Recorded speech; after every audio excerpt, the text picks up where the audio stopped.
A woman steps out into a storm that has already killed once. The wind takes the breath from her mouth.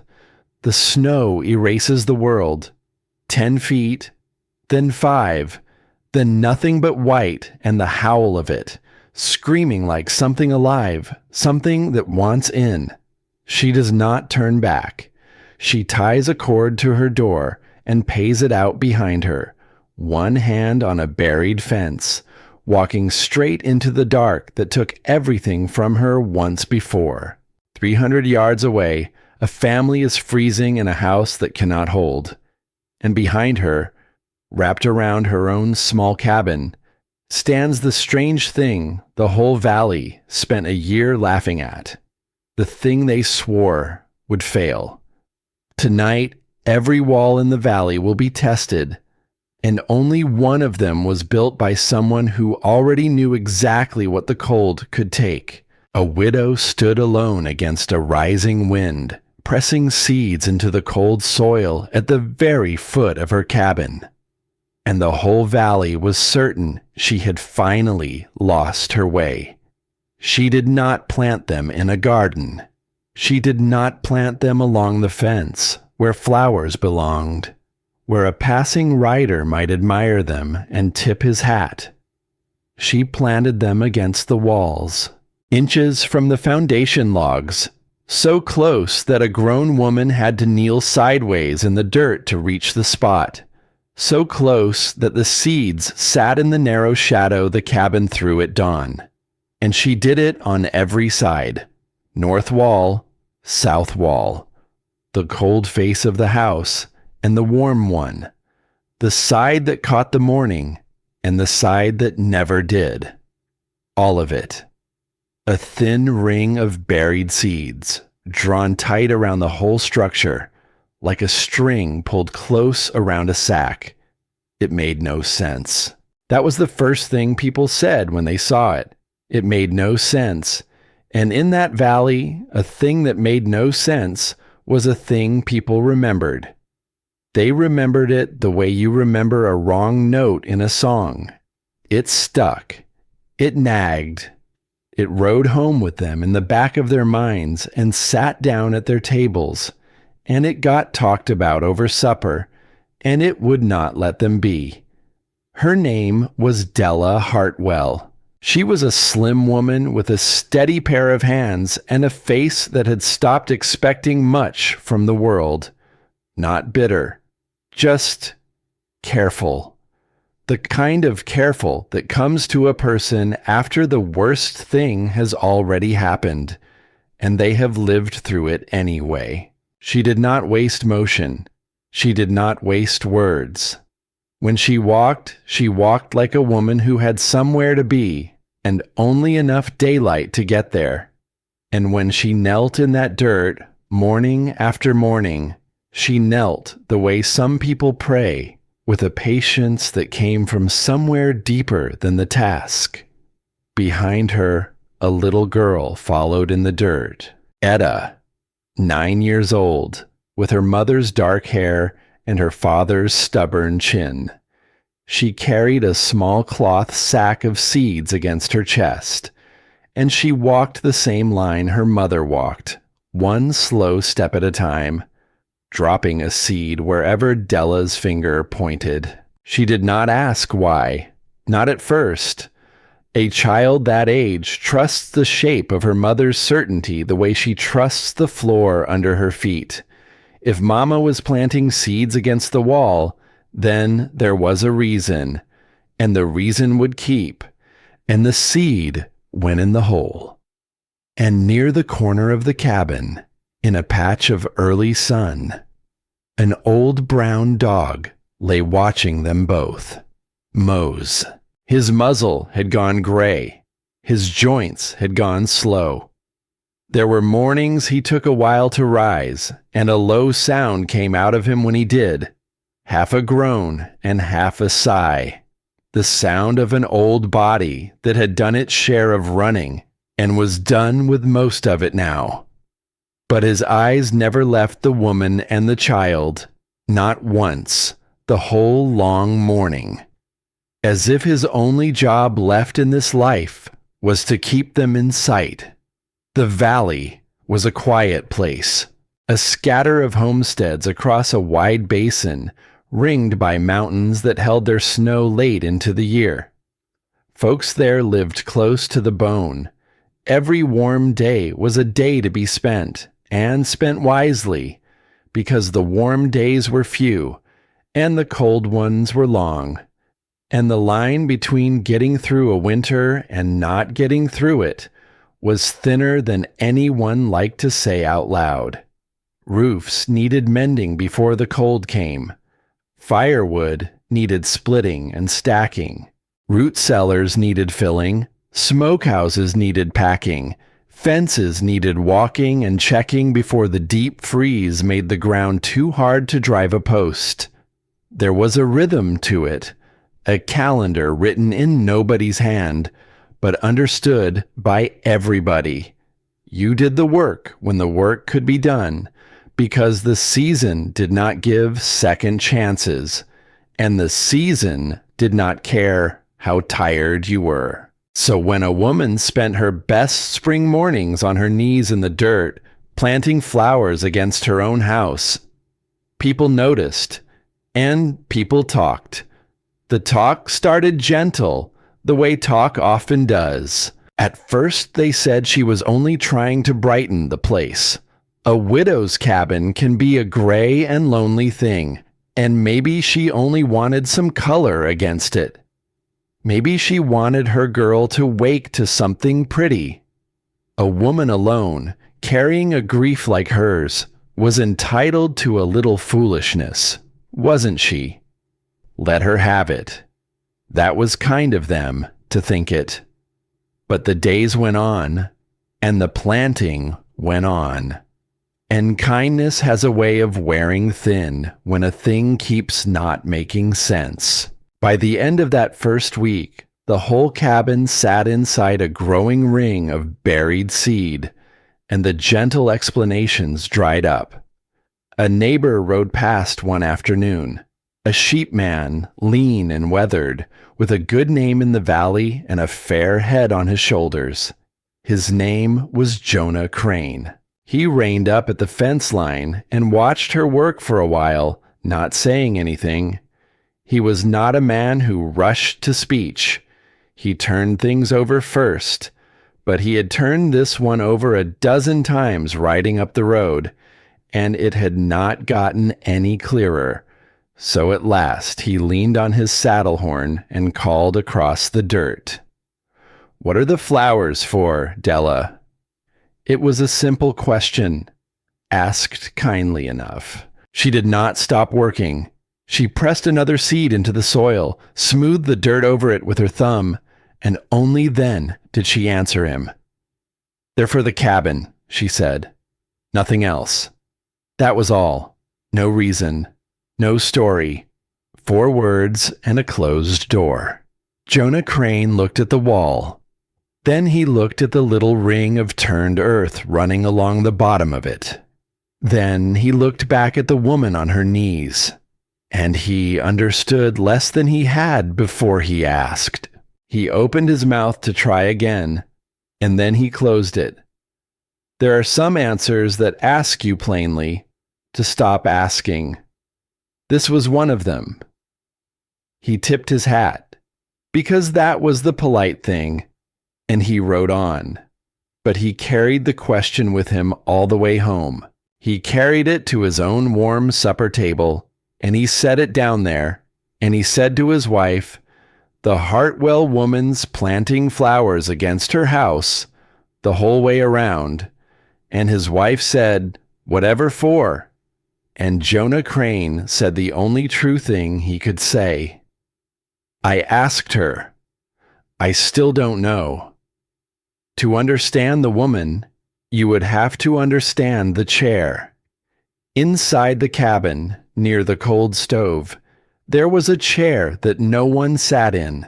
It was a plain thing, worn smooth on the arms where 2 hands had rested through 1,000 evenings, and it had not held a man's weight in a long, long while. Above the door hung a coat, a heavy work coat, the kind a man wears into hard weather. It still smelled faintly of him if you got close, though Della never let herself get close anymore. She had learned that the smell of a person fades whether you guard it or not, and she had decided she would rather not be there to feel it go. And beside the stove leaned an axe. The handle was dark from years of a particular grip. It had not been moved from that spot, not when it gathered dust, not when it would have been useful elsewhere. It simply stayed the way some things stay, because to move them would be to admit that the hand that placed them there was never coming back. His name had been Amos. He had been a broad, easy man, slow to anger and slow to worry, the kind of man who whistled at his work and meant it. He had raised that cabin with his own hands, log by log, in the years when he was raising things, and he had been proud of it in a quiet way, the way a man is proud of a thing that will outlast him. He had not known how right he was about that. He had gone out one winter into weather that turned wrong faster than any man could read it. It had been a small errand, the way the worst ones always are. The last supply run before the deep cold sealed the valley in. A short trip. A trip he had made 100 times in all kinds of weather and come home from 100 times, stamping the snow off his boots and filling the doorway and saying her name. The morning had been clear, cold, but clear. A high, hard, pale sky with no menace in it that any eye could find. The kind of sky that lies to you. And there had been a moment, just a moment, at the door. He had stood with the coat half on, one arm in and one arm out, and he had looked at the sky through the window, and then he had looked at her. And something had crossed his face. Not fear. Amos was not a fearful man, just a flicker of a thought. Maybe it could wait, he had said. The run. Maybe a day. And she had said no. She had said the cold was coming, and the shelves were thin, and a clear morning was a gift you did not waste.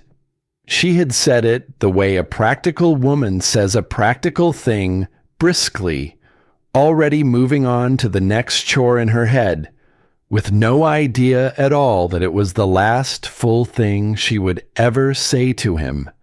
Go now, while the weather holds. He had smiled at her. He had a way of smiling when she got brisk with him, a way that said he found it dear. He pulled the second arm into the coat. He kissed the top of Etta's head where she sat at the table, and he went out into the clear, pale morning. He went, and the weather did not hold. It came down off the mountains like something with a will of its own, a white wall, a wind that erased the world. By the time the basin understood what was on top of it, the day had already turned to night, and the night had already turned to something with no name at all. She had stood at that door through the worst of it, barred against the wind, useless, listening. She had built up the fire and set a lamp in the window, though no light could carry 10 feet into that white. She had told herself 100 stories where he had taken shelter, where he had found a barn, where he was waiting it out warm somewhere and would walk in laughing when it broke. He never came home. They found his horse after. They never found everything they hoped to. And so a woman was left with a cabin, a small girl, an old dog, a coat above the door, and an axe she could not bring herself to touch. And she was left with something else too, a thing she carried where no one could see it. a thing that sat in her chest in the dark hours and would not let her sleep. She had told him to go. She knew, in the daylight, that a storm is not a punishment. She knew that no woman commands the sky. She knew the run had to be made, and that if it had not been that day, it would have been the next, and the sky might have lied just the same.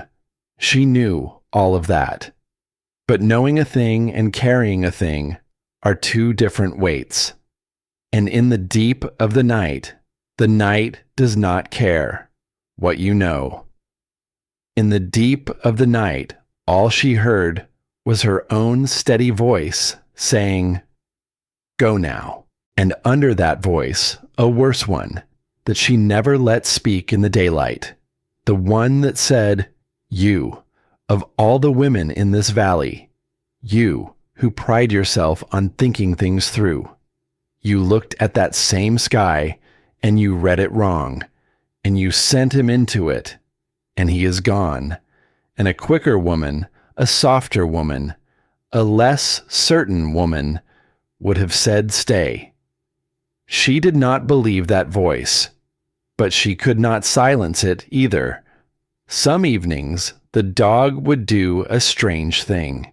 Old Mose would rise from his place by the door, cross the floorboards slow, and curl himself down beside that empty chair, as if he were waiting, as if some part of him still listened for a familiar pair of boots on the step, the scrape of a heavy coat coming off a tired pair of shoulders, the low voice that used to fill the small room and make it whole, and the big hand that used to come down and rest on the dog's head. Just so. And Della would look at the dog by the chair, and she would have to turn away. One night, near the end of a long day, the girl asked a question. The last light was fading beyond the basin. The window had gone from gold to gray. Etta sat with her nose near the glass, looking out at the dark line of turned earth, where the seeds lay sleeping in the cold ground. "Mama," she said, "would Papa have liked the flowers?" The question hung in the room a long while. Della's hands kept moving. She was working a length of cord around a loose joint in the table leg, the way she was always mending some small thing, because a woman alone learns to mend everything herself, and learns too that there is a mercy in having something for the hands to do. She did not answer right away. She looked at the window.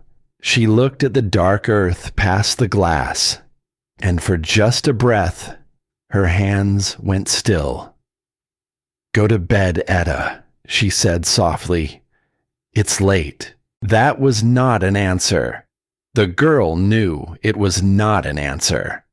But she was 9, and she was tired, and she had learned that some questions her mother set down gently and did not pick back up. So she went to bed. And outside, under the cold spring stars, the seeds waited in the ground for a warmth that had not come yet. Now the idea behind the seeds had not been born in that valley. It had come from somewhere else, from someone else, from a time before the chair was empty and the coat hung still above the door. Amos's mother had been a hard, quiet woman from a hard, quiet people, the kind who had crossed long miles to reach country that would test them, and had been tested, and had endured. She had buried more than she ever spoke of, and the burying had left her spare with words, and long on knowing. Long ago, when Della was young and new to the family, the old woman had talked while she worked. She never sat a person down to teach. She thought lessons given that way did not stick. She talked with her hands busy and her eyes on the task, and if you happened to be there and you happened to listen, then the knowing passed to you sideways, almost without your noticing. By the time you understood you had been taught something, The teacher was 3 chores along, and the lesson was already yours. And one of the things she talked about was the cold. The old woman had said her people did not treat the sunflower the way most folks did. Most folks grew them for the seed and the bright face, and when the season turned, they let the stalks fall and rot where they stood. But her people kept them. When the harvest was in, the dried stalks did not go to waste. They were bundled and stacked.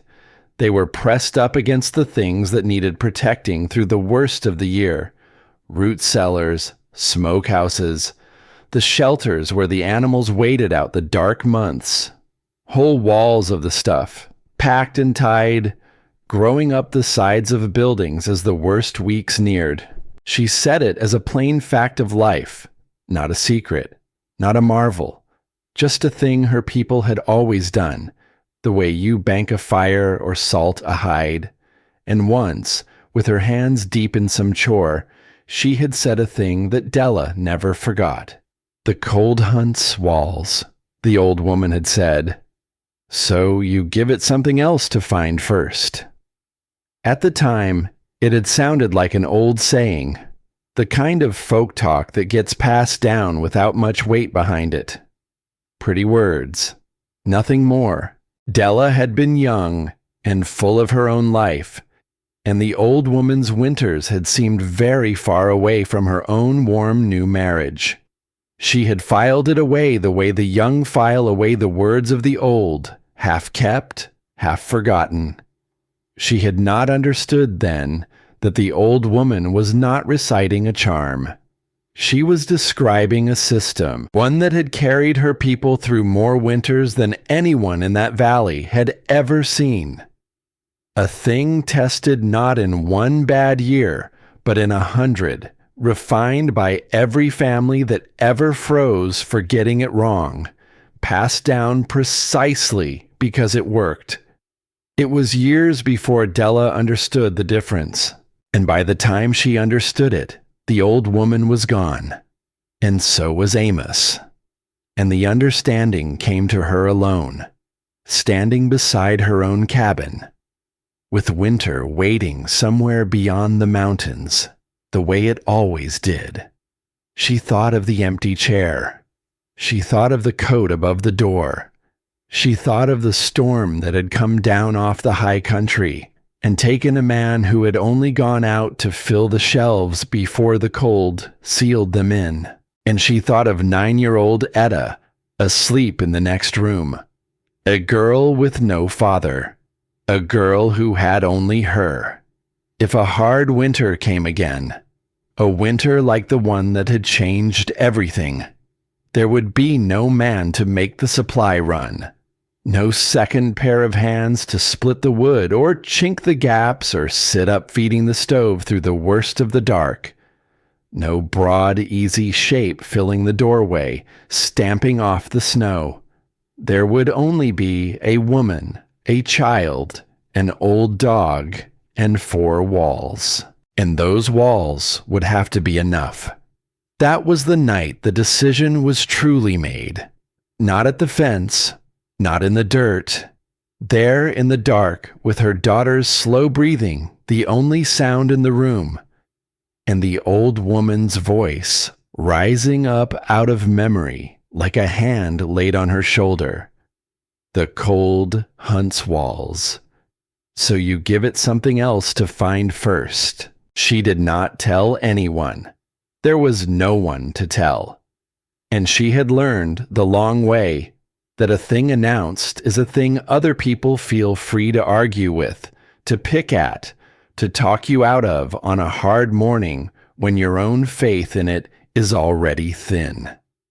So she let them think what they would think. She would not explain it. She would not defend it. She would simply do it, day by day, with her own 2 hands, and let the season be the judge when the season came. Because the season was the only judge that had ever mattered to her. The season did not laugh. The season did not gossip at the trading post. The season did not care what a thing looked like, or whether a woman was doing it the way folks expected a woman to do things. The season only asked one question, and it asked it of everyone the same. Are you ready? So the planting went on. Morning after morning, she was out before the dew had lifted, on her knees in the cold dirt, drawing her thin green ring around the house. The girl followed. The dog watched, and the valley talked. It did not take long for the talk to find a shape. A thing without a name is hard to gossip about. So the valley gave it a name. The Sunflower Widow's Cabin. It traveled the usual roads. It reached the trading post first, where men waited out their orders and filled the time with other people's business. It reached the church steps on the one day folks gathered. It reached the sawmill, where there was always more waiting than working. And waiting men will chew on anything. They said it kindly enough, some of them. They said it the way folks say a thing about a neighbor they have decided to feel sorry for. Poor Della. Lost her man to the cold. No wonder her head's gone soft. Let her have her flowers. Others did not bother being kind.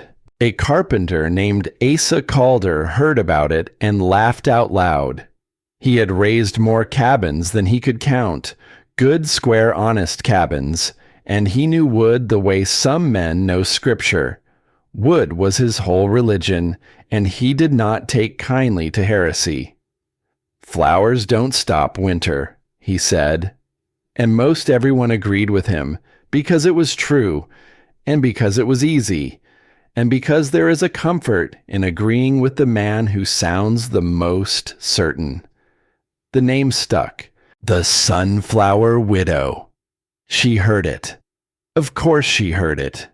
The valley was too small to keep a thing like that from her ears. She heard it at the trading post, in the little hush that fell when she walked in, the way a room changes pitch when its subject opens the door. She heard it in the way the women's voices dropped.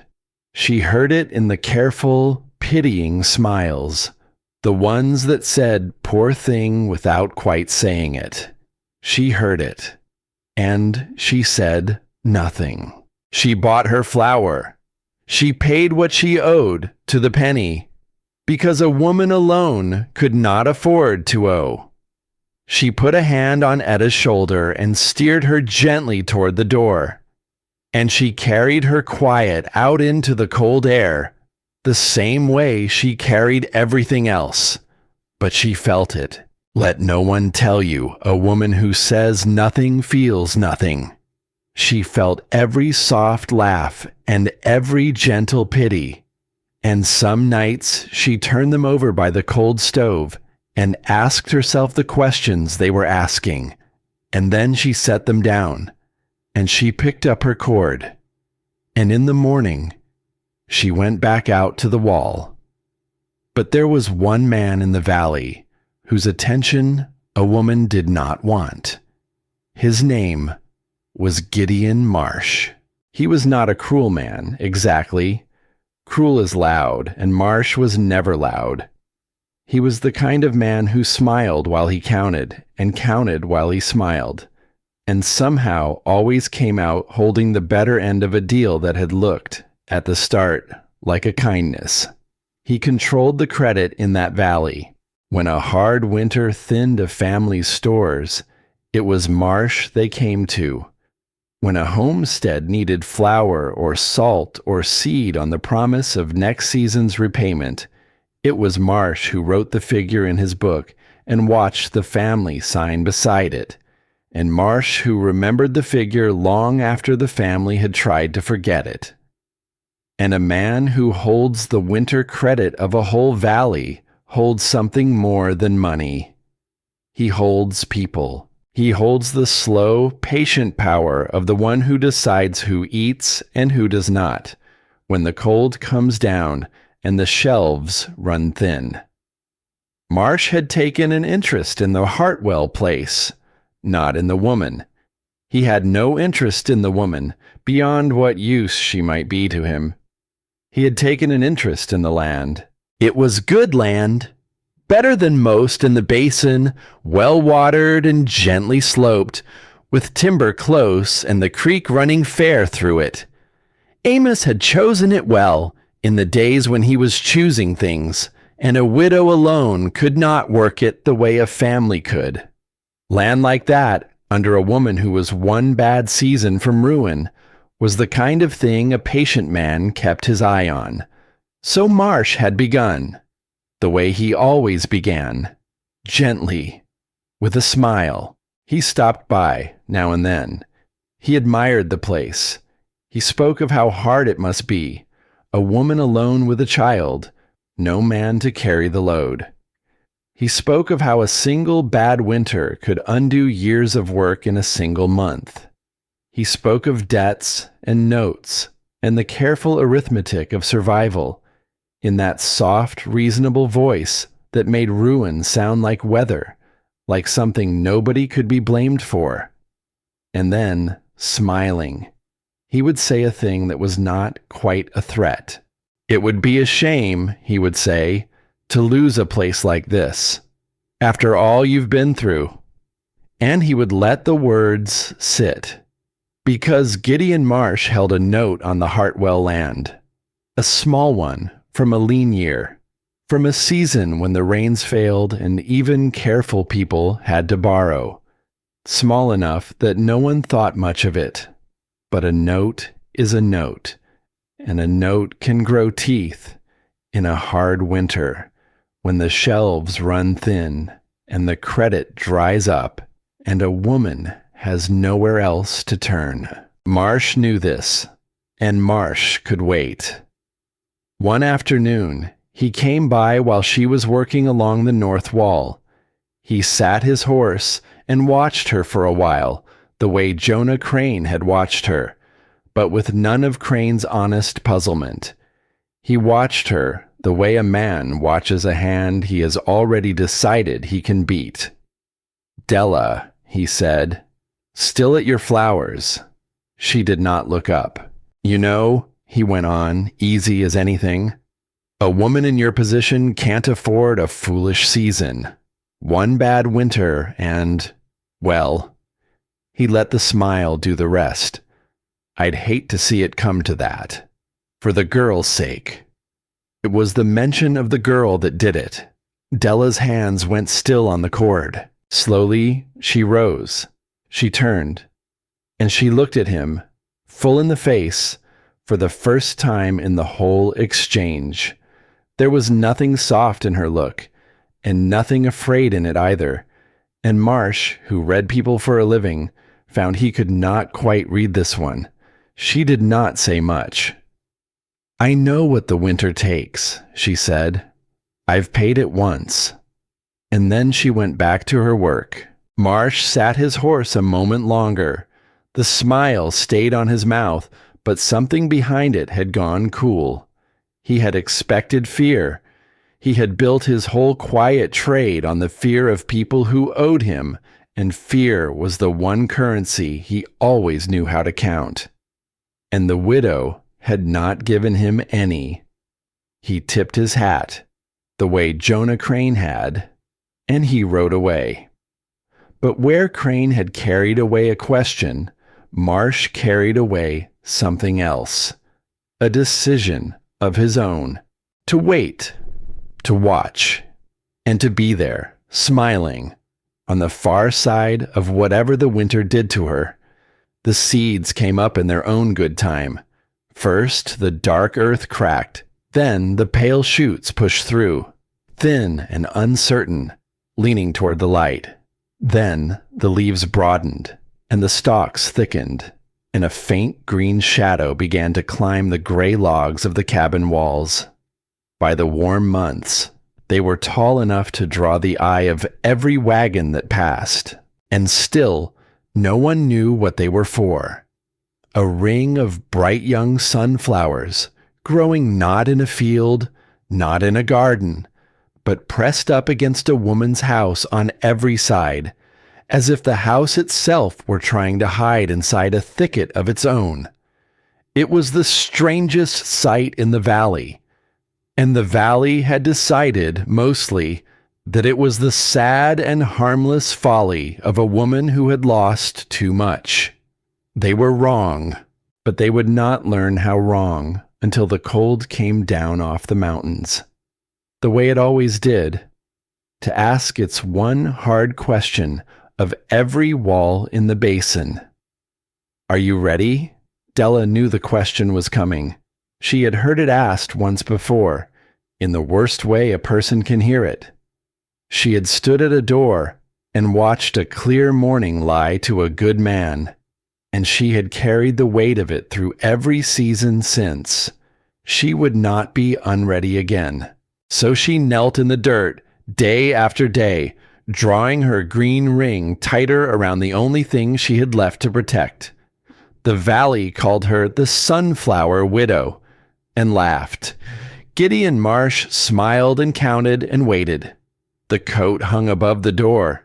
The axe leaned by the cold stove. The old dog kept his eyes on the woman and the child. And the flowers grew, inch by inch, day by day, reaching up the gray walls toward a sky that had taken so much and would, before the year was through, give a quiet woman the only thing she had ever asked of it, a chance to be ready. When the cold came, and it was coming, she would be standing. The flowers did not stay flowers. That was the thing the valley never understood, watching from the road. They saw the bright faces turn toward the sun all summer, and they thought they knew what they were looking at. They were wrong about that too, because as the warm months wore on, the bright faces began to bow. The petals dried and dropped. The broad heads grew heavy with seed and tipped slowly toward the earth, the way an old man's head tips toward his chest when sleep finds him in a warm chair. The green stalks hardened. The leaves went brittle and pale. And for most folks, that would have been the end of it. A spent flower is a dead flower. You let it fall. You turn the soil and forget it. But for Della Hartwell, the dying of the flowers was not an ending at all. It was the beginning of the real work. She harvested part of the seed the way any sensible woman would. She filled cloth sacks and set them aside in the cool dark, enough for the next planting, enough to begin the whole strange thing again come spring. A woman who builds for one winter is already thinking of the next. That was simply how her mind ran. But the rest, she left. Every stalk she did not need for seed, she left standing in the cold dirt, dry and hard and stripped of its summer brightness. And the valley, riding past, shook its head and clucked its tongue. The Sunflower Widow had grown a ring of weeds around her house, and now she could not even be troubled to clear them away. Poor thing, they said, she's let the place go. They did not know what was coming. It began on a gray morning, with frost still silvering the grass. Della went out with a ball of strong cord and a knife, and she began to cut. She cut the dried stalks at the base, careful, deliberate, and she did not throw them on a burn pile. She gathered them. She laid them in bundles, thick stems together, thin stems together, the broad, dry seed heads set apart in their own pile. And then she began to build, not a fence, not a stack, something stranger than either. She took the bundles of thick stalk and she pressed them up against the bottom of the wall, packed tight, tied off with cord. Then a layer of thinner stalk above that, woven through to fill the gaps. Then the broad seed heads, fitted into the open spaces, like a mason fitting stones, so that no hollow went unfilled. Layer over layer, bundle over bundle. Up the gray logs of the cabin, inch by patient inch, a second skin began to grow. It was slow, brutal work. It was the kind of work that did not look like much at the end of a day, that took a week to show on one wall, that left her hands raw and her back bent and her shoulders aching through the night. There were evenings she could not close her fingers all the way. There were mornings she stood looking at how much remained and felt the whole thing press down on her like the cold itself. But she went out anyway, every day, because the calendar in nobody's hand was running, and the season did not give second chances, and she had learned that lesson at a cost she would not pay twice. The girl helped. Etta carried armloads of dried stalk from one side of the cabin to the other, her small arms full, her breath clouding in the cold. She handed her mother lengths of cord. She held bundles steady while Della tied them off. She got slivers in her fingers and seed dust in her hair. And she did not complain, because her mother did not complain. And a child learns her courage by watching. And the old dog followed wherever the work moved. Mose could not carry stalks. His carrying days were behind him. But he could lie in the dirt near the woman's knees, and he could lift his graying head and watch. And now and then, when a wandering sheep drifted too close to the fragile rose, he could heave himself up and chase it off with a slow, stiff dignity, and then come back and lie down again, well pleased with himself. It was a quiet kind of family. A woman, a child, an old dog, and a house that was slowly, strangely, beginning to disappear. It was Jonah Crane who first put words to what everyone was thinking. He rode by one afternoon and reined up, the way he had before. He sat his horse a long while, looking at the growing wall of dried stalk, and the puzzlement on his honest face had deepened into something close to worry. "Della," he said at last, "what is it you're building here?" She was tying off a bundle along the south wall. She did not stop. "A wall," she said. He looked at the cabin. He looked at the perfectly good log wall that was already there, the one she was burying under a foot of dead plant. "You've got a wall," he said. "Now I've got two," she said. And that was all. Crane rode home slower than he had come. He was not a foolish man, and he did not laugh the way some of them laughed. But he could not make the thing add up. And a man who cannot make a thing add up will often decide, in the end, that the thing does not add up at all. He decided the widow's grief had finally found a shape. He felt sorry for her. He told his wife so that night, by their own warm fire. He said a woman could only carry so much before something in her gave, and maybe this was Della's something, and the kindest thing the valley could do was leave her be. He should have asked more questions. The carpenter came too. Asa Calder was a different sort than Crane. Where Crane carried his doubts gently, Calder carried his like tools, and he was not shy about using them. He had built more cabins than any man in the valley. He had seen what weather does to wood over a long life of fixing what weather had ruined. And when he heard what the sunflower widow was doing, he could not let it lie. It offended him the way a wrong joint offends a carpenter. It was bad work by his lights, and bad work asked to be corrected. He came by on a cold, bright day and dismounted, and he rested one arm on his saddle and looked over the half-built wall with the flat, certain eyes of a man who already knows he is right. "You're making trouble for yourself," he said. Della kept working.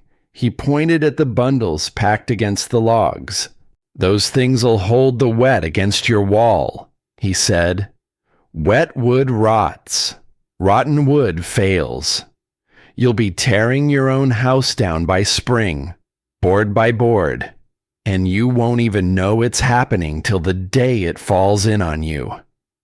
He was not being cruel. That was the worst of it. He was not being cruel at all. Every word of it was true, or true enough, and any man in the valley would have nodded along. Damp wood did rot.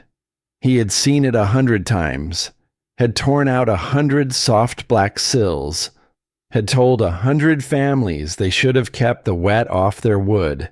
"And then the mice," he went on, warming to it.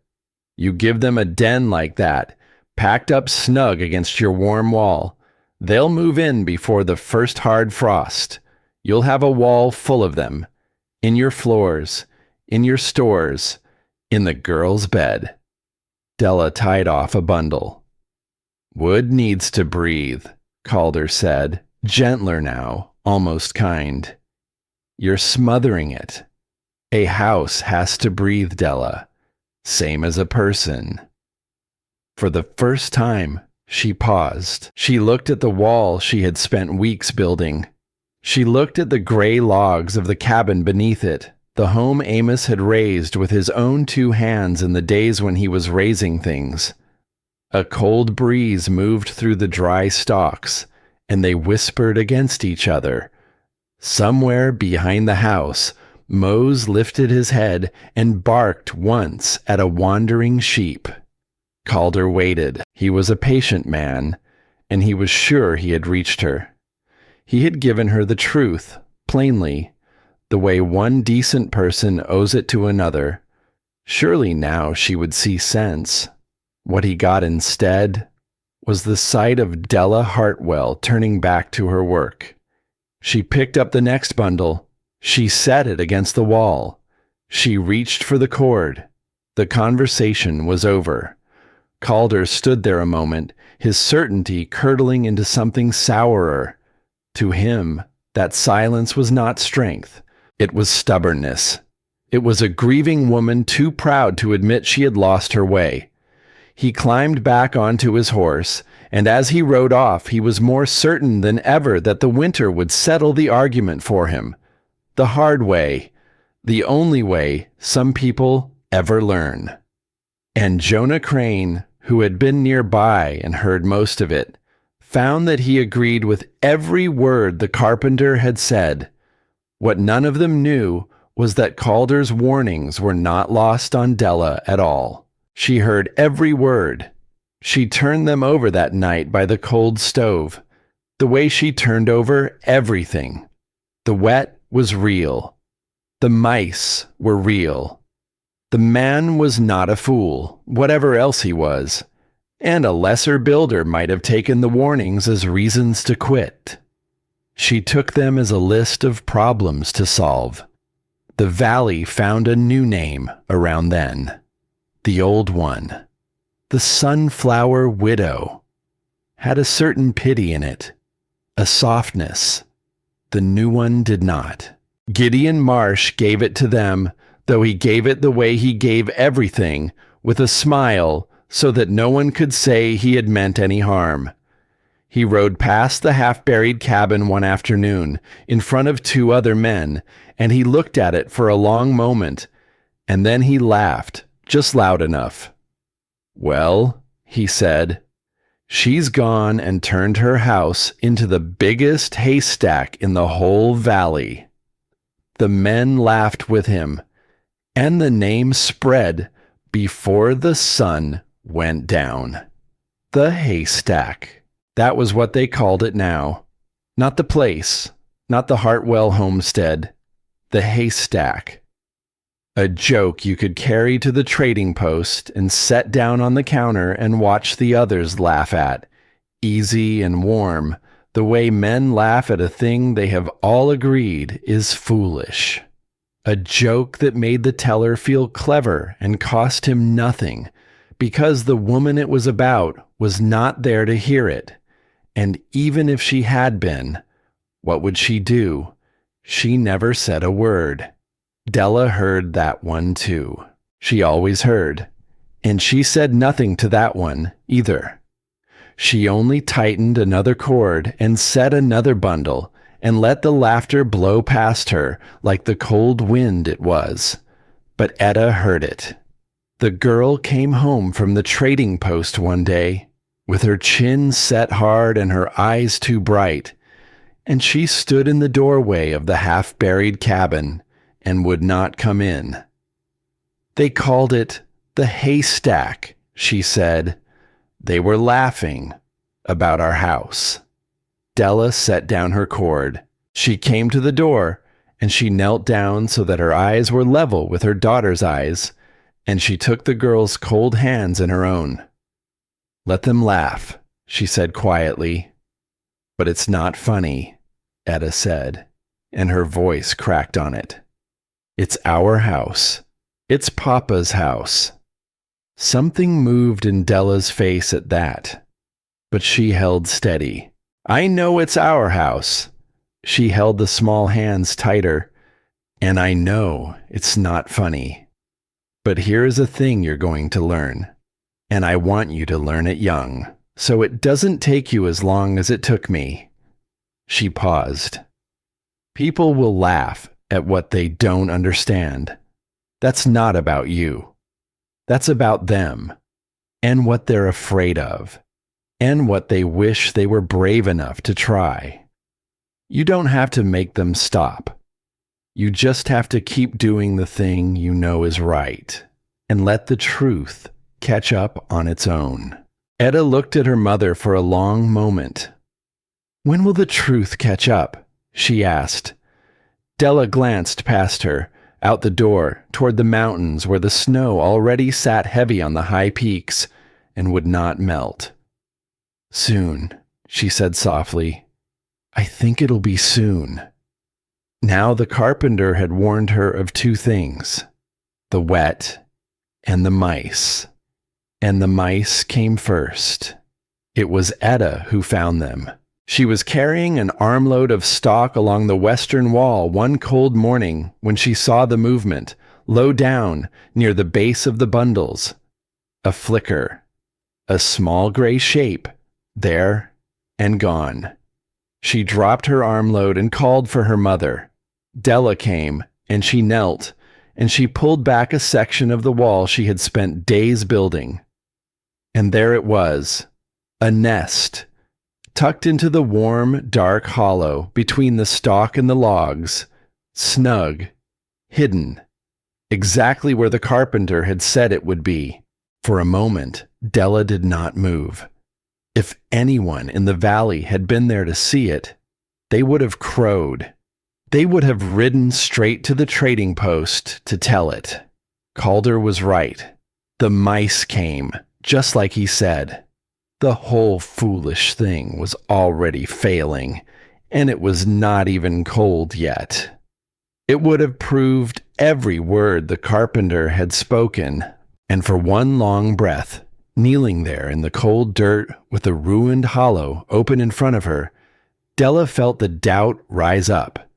Maybe they were right. Maybe a wall of dead plants was just a wall of dead plants, and a place for vermin, and a fool's monument to a fool's grief. Then she set the doubt down, the way she set everything down. And she did a thing that surprised even herself. She began to take it apart. She did not ignore the nest and hope it stayed small. She did not pretend she had not seen it. She tore into the wall with her bare hands, pulling the bundles loose, opening every warm, dark hollow to the cold light of day, exposing the nests, scattering them, undoing in a single hard afternoon the better part of a week's patient work. Etta watched, dismayed, near tears. "You're tearing it down," the girl said. "I'm fixing it," Della said, and she did not stop. By the time the light failed, the western wall stood half-stripped and ruined, and a stranger riding past would have thought the whole mad project had finally collapsed under its own foolishness. It had not. It was only being made stronger. The next morning, Della was gone before Etta woke. She came back near midday with the girl, her arms full of fragrant gray-green bundles she had gathered from the open ground beyond the homestead. Wild sage, sweetgrass, the sharp, clean-smelling things that grew in the dry places. She did not know, in any way she could have explained, exactly why these things kept the small creatures away. She only knew that the old woman, years ago, with her hands busy and her eyes on her work, had said something about it once. "Pack the bitter herbs where the small thieves want to travel. They've no taste for it. They'll go and trouble someone else." So that was what she did. She rebuilt the western wall, and as she built it, she wove the fragrant bundles deep into the layers. She packed them thick along the bottom, where the small creatures like to run. She tucked them into the hollows where a nest might want to start. The whole wall took on a sharp, clean, herbal smell. And within a few days, the signs of the small gray thieves grew hard to find. Within a week, they were gone altogether. The repair had cost her time. It had cost her labor. It had cost her a week of work torn down and built again. But the wall that rose the second time was better than the wall that had fallen. And Della was beginning to understand a thing about her strange project that no one watching from the road could see. It did not have to be perfect the first time. It only had to be a thing she was willing to tear down and build again and again, until the season came to test it. There were evenings that fall that were hard. The work was endless, and the days were short, and the cold came earlier each morning. She was one woman doing the work of a family, and there were nights when she sat by the cold stove with her hands aching and her shoulders burning, and the empty chair across the room, and she wondered what she was doing. Wrapping her house in dead flowers, letting the whole valley laugh at her. Tearing down a week's work over a few mice and building it back in the freezing wind. There were nights she heard the carpenter's voice in her head, and Marsh's smiling voice, and even her own steady daylight voice, all of them asking the same quiet question in the dark. What if they're right? What if it's grief and nothing more? What if you've taken your sorrow and built it into a wall of dead flowers because you couldn't build it into anything else? What if you're hiding the house because you can't hide yourself? On one of those nights, Etta could not sleep either. She crept out of her bed and found her mother sitting in the dark by the cold stove, and she climbed into her lap the way she had not done in a long while, too big for it now, all elbows and knees, but climbing in anyway. They sat together in the dark, and after a while, the girl asked the question again, the one from the spring, the one her mother had set down gently and never picked back up. "Mama, would Papa have liked the flowers?" This time, Della did not turn away. She was tired enough and worn enough and close enough to the edge of her own doubt that the truth came out of her almost without her meaning it to. "I don't know if he'd have liked them," she said softly into her daughter's hair. "He might have laughed too at the start. Your papa liked things he could see the sense of right away. He'd have walked around this wall scratching his head, same as Jonah Crane. She was quiet a moment. But he'd have liked what they're for, she said. He'd have liked that I'm keeping you warm. He'd have liked that I'm keeping you safe. Her voice caught, just slightly. That's all I'm doing, Etta. Out there in the cold, every day.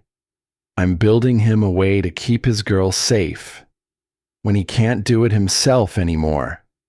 The girl was very still. Is that why you won't stop? She whispered. Even when they laugh? That's why I won't stop. Outside, the wind moved through the dry stalks, and they whispered against the walls, the way they always did. And for the first time, the work did not feel to Della like a thing she was doing to hide from her grief. It felt like a thing she was doing with it. She was not burying the house in sorrow. She was building the sorrow into something that would hold. By the time the worst of the cold drew near, 2 strange new objects had appeared inside the Hartwell cabin. The first was a thermometer.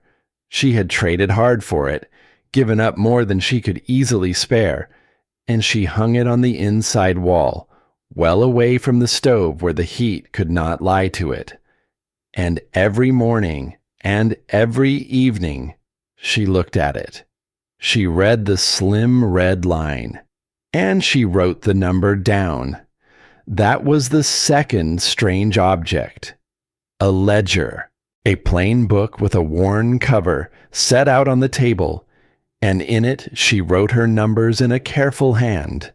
The morning cold, the evening cold, how much wood she burned, how often the stove needed feeding through the long nights. To anyone watching, it was the strangest thing yet. Most folks did not measure winter. Why would they? Winter was a thing you endured, not a thing you wrote in a book. You burned your wood, and you prayed it lasted, and you counted the days till spring. You did not keep a ledger of the cold like a shopkeeper keeping accounts. But Della kept her ledger. Night after night, the numbers grew. And though no one could see it yet, she was building a second thing right alongside the wall of stocks. She was building proof. She kept another kind of accounting, too, that fall. The quiet kind a careful woman keeps without meaning to. She noticed things. She always had. She noticed which roofs in the basin had been patched and which had been let go. She noticed which families had their winter wood split and stacked high by the first frost, and which still had a thin, careless pile leaning by the door. And one of the homesteads that troubled her, when she let herself think on it, was the Crane place. Jonah Crane was a good man, but good men are sometimes proud ones, and Crane had spent his autumn shaking his head at her flowers when he might have been laying in more wood. His pile, the few times she had passed it, had stayed low, lower than a hard winter would forgive. She said nothing, of course. It was not her place. A woman who could not stop the valley laughing at her own house was in no position to lecture a neighbor on his woodpile. But she filed it away, the way she filed everything away, and it would matter later more than either of them could know. Gideon Marsh saw the ledger one day, and it amused him more than anything. He had stopped by to talk of a supply order, smiling, smelling of certainty and patience. And his eye fell on the open book on the table, the careful columns of numbers, the slim record of a woman measuring the cold. He laughed. "You can write numbers in a book all day, Della," he said. "It won't change the weather 1 degree. A few of the men with him chuckled. Della closed the book.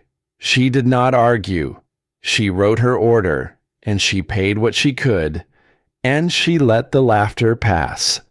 But that night, By lamplight, she opened the ledger again, and she wrote down the day's numbers, the same as always. Because Marsh was right about one thing. The numbers would not change the weather. But the weather, when it came, the weather would change the numbers. And then the numbers would say a thing that no laughter could unsay. She only had to keep writing them down. And wait. The trouble with the wall was that it kept finding new ways to be wrong. The wind had taught her that earlier in the season.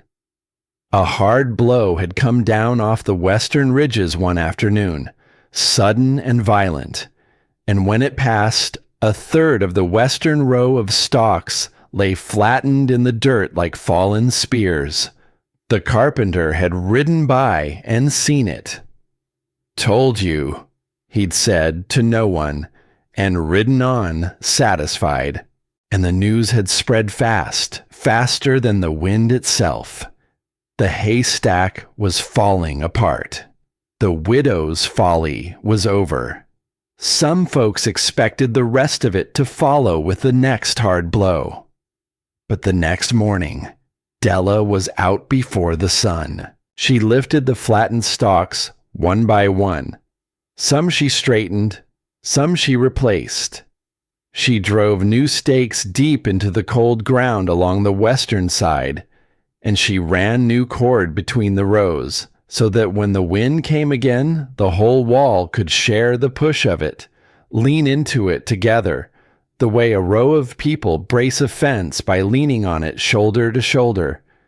It took her days, and when it was done, the western row stood again, and it did not stand the way it had stood before. It stood stronger. The carpenter noticed, though he did not say so. So did Jonah Crane. Neither man mentioned it. But the first real blow had taught them something they were not ready to admit. The widow's strange wall could bend. It could take a hard hit, and fall, and be raised again. It did not have to be unbreakable. It only had to be a thing she would never stop rebuilding. The night the old dog warned her was the night she nearly missed it. A hard wind had come down from the north and worried at the cabin for hours. By the time it eased near midnight, the wall looked sound. The bundles held. The cord held. Nothing seemed wrong. But Mose would not settle. The old dog paced the inside of the cabin, back and forth along the north wall, his nails clicking on the floorboards.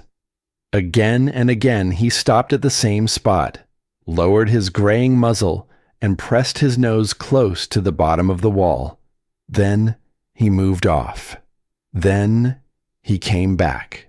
Again and again. Della watched him from her place by the stove. She had lived with that dog a long time. She had learned to read him the way she had learned to read the sky. And she knew that an old dog who would not settle was an old dog who knew a thing his mistress did not.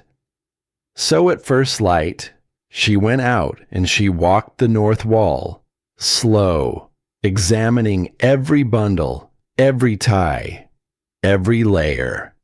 At first, she found nothing. And then she found it. A narrow void hidden behind the outer layer, near 2 feet long. From the outside, you could not see it at all. The stalks lay smooth over the top of it, and it looked exactly like every other foot of wall. But behind that smooth face, a hollow channel ran between the wall of stalks and the logs of the cabin. An open path, a place where moving air, instead of being broken and scattered, could gather and run and pick up speed. The cold would have found it. She knew that the way she knew her own name.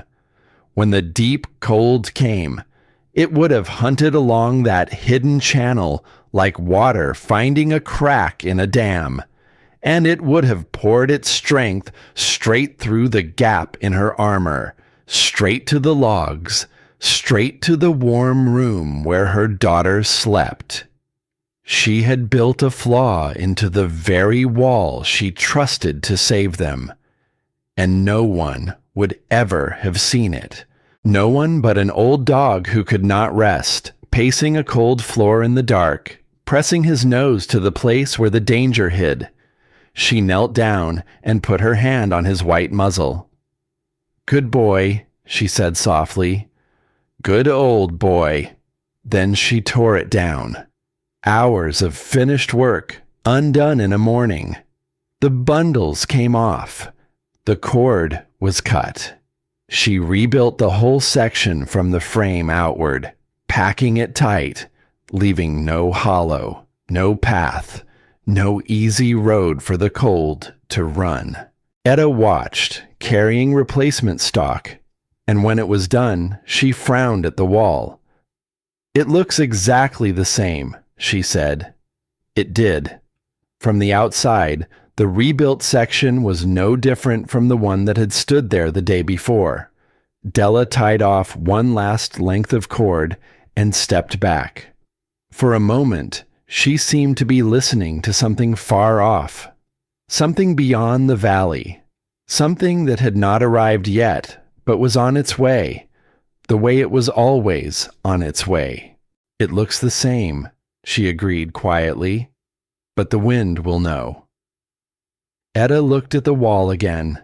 She could not see any difference at all, but she was learning, that fall, that some of the most important changes are the ones no eye can see, the ones that only show themselves when the weather comes to inspect them. There was one man in the valley whose opinion was different from all the rest. His name was Eli Thorne, and he was very old. He did not say much. He had spent a long life under that wide sky, reading the weather the way other men read a printed page. And a man who has done that long enough learns to hold his tongue, because the sky does not care to be announced.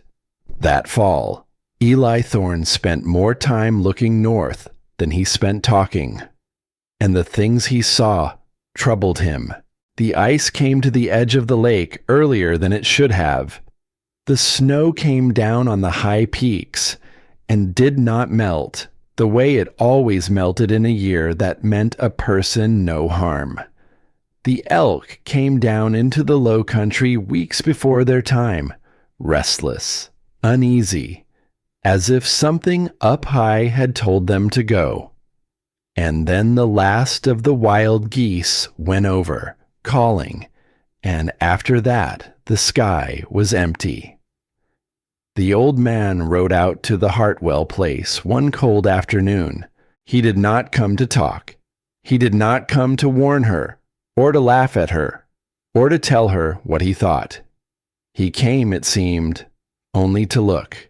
He got down off his horse, slow, the way the very old get down off horses, and he walked all the way around the cabin without a word. His pale old eyes followed the wall of stalks from one corner to the next. He studied the thickness of it, the way it was bound, the way it sat a little away from the logs, holding its breath of trapped air. And for the first time since the spring, a person of real standing in that valley looked at the widow's strange wall, and did not laugh. He stopped, finally, near the door, and he looked at her. "Who taught you this?" he asked. Della looked at the weathered stalks. "My husband's mother," she said. The old man nodded once. He did not say anything more. No lecture, no approval, either. He simply stood a moment longer, and then he turned his pale eyes toward the northern horizon, where the mountains had gone soft and gray behind a curtain of distance. Then he climbed back up onto his horse, slow, and rode away. He did not look back, but the thing he had done could not be undone. A man who understood storms, a man who had read that sky for longer than most of the valley had been alive, had ridden out to the haystack and walked around it and studied it close, and he had not laughed. The word of it went around the valley by nightfall, and it landed differently than all the laughter had landed. It landed quiet, because everyone knew old Eli Thorne. And everyone knew that when Eli Thorne stopped laughing at a thing, it might be time to stop laughing at it too. The wall was finished before the worst of the cold. It rose from the foundation to the eaves on every side, near 3 feet thick, packed firm enough to hold through any weather, yet loose enough to keep its countless pockets of trapped, still air. That was the secret, though no one in the valley knew it yet. The wall was not meant to be a hard barrier. A hard barrier carries the cold straight through. It was meant to be a maze, a thick tangle of stalk and leaf and seed head and trapped air, where any wind that struck it would lose its way and scatter and spend its strength long before it ever reached the logs beneath. From the road, the cabin had all but vanished. Only the chimney still stood clear. A narrow door broke the outline. A window or two could still be seen behind the woven layers.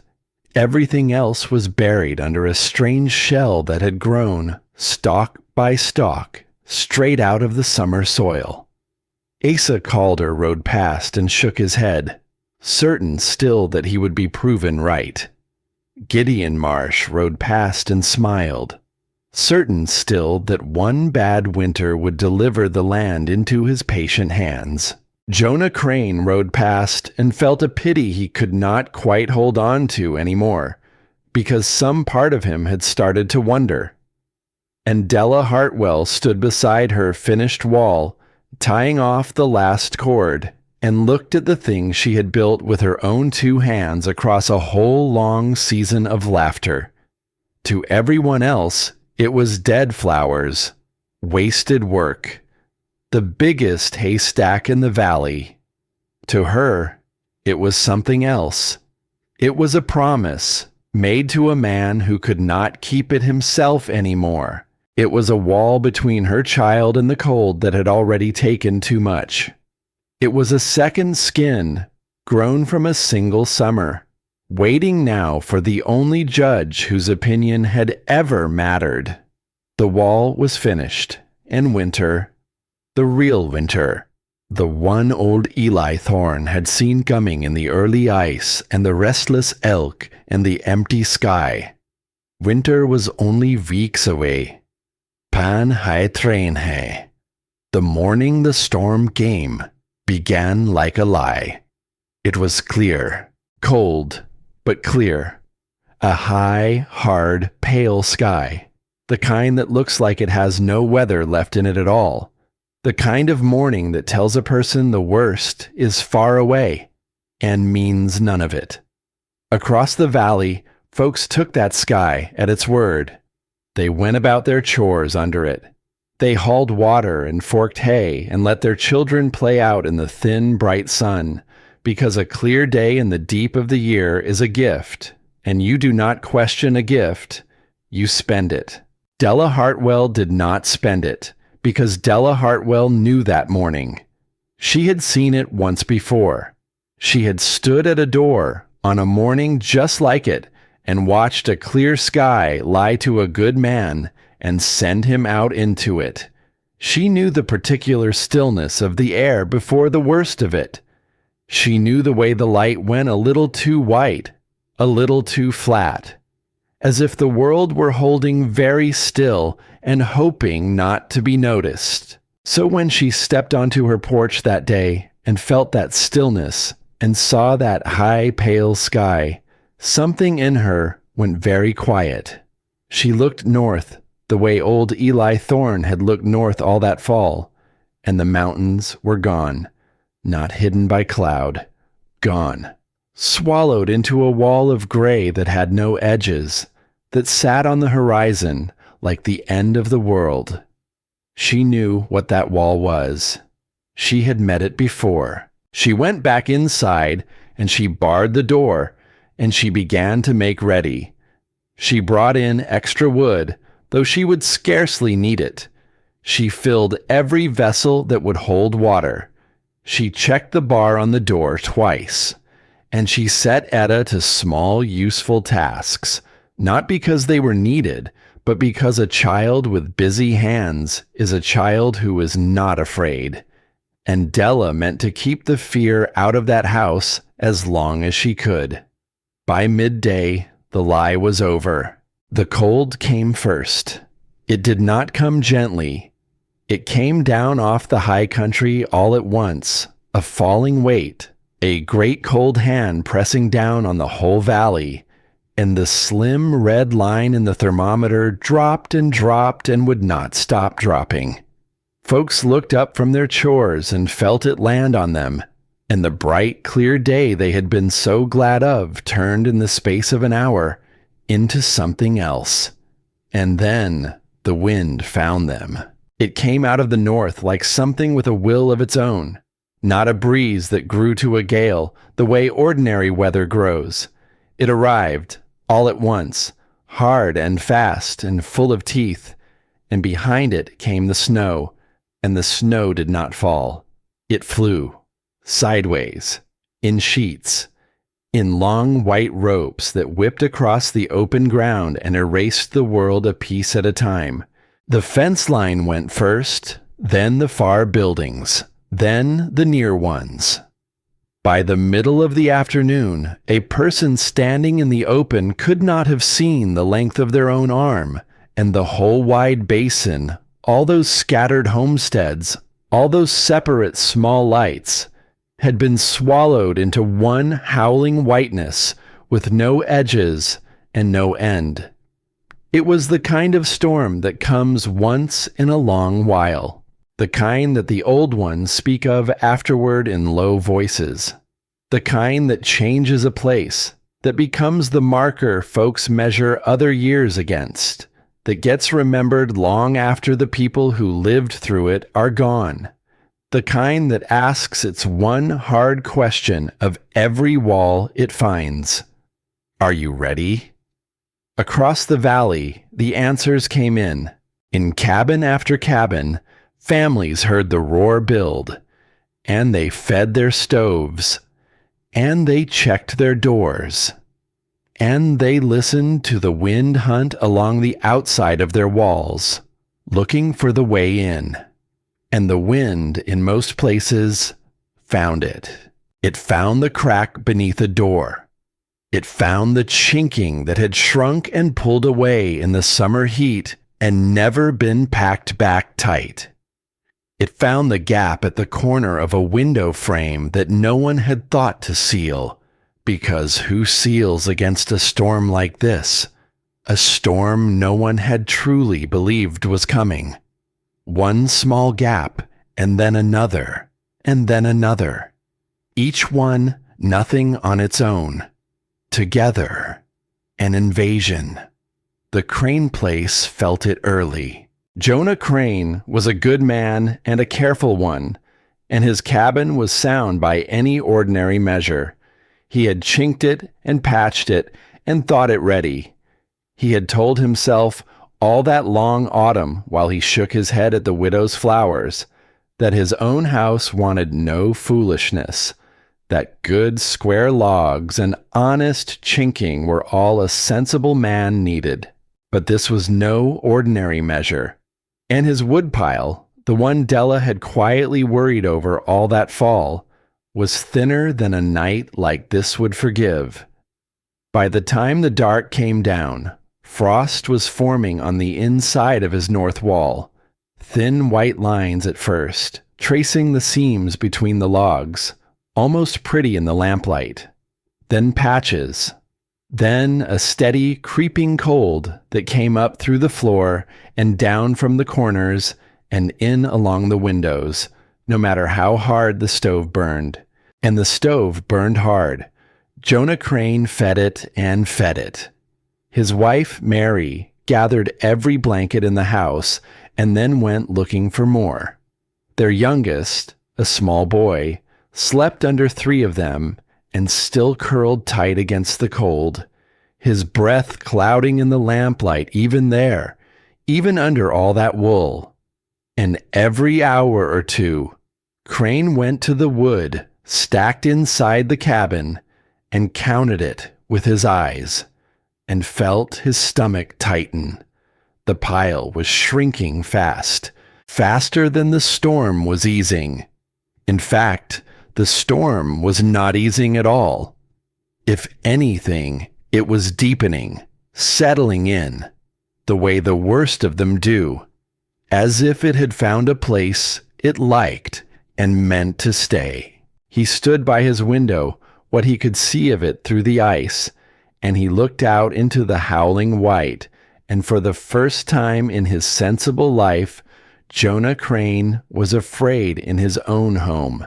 Not the ordinary fear of a hard night, a deeper fear, the kind that does the arithmetic of a long night and a short woodpile and does not like the answer. He did not say it to Mary, but she had done the same arithmetic.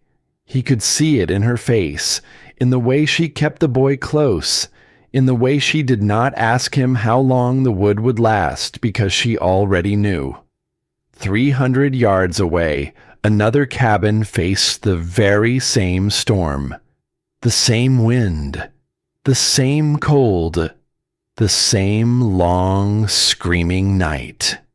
And inside it, a little girl was reading by lamplight. The roar still surrounded the Hartwell place. There was no escaping that. The storm was everywhere, over everything, vast and loud and merciless.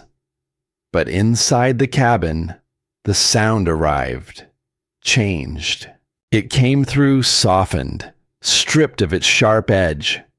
It sounded far off somehow, the way a hard thing sounds when you hear it through a thick wall and a deep sleep, as if the storm were happening somewhere else, beyond a great distance, instead of pressing its full weight against the very logs around them. Mose slept by the stove, one ear folded down over his eyes. Etta sat at the table with a book, turning a page now and then, her feet swinging, her face calm in the warm lamplight.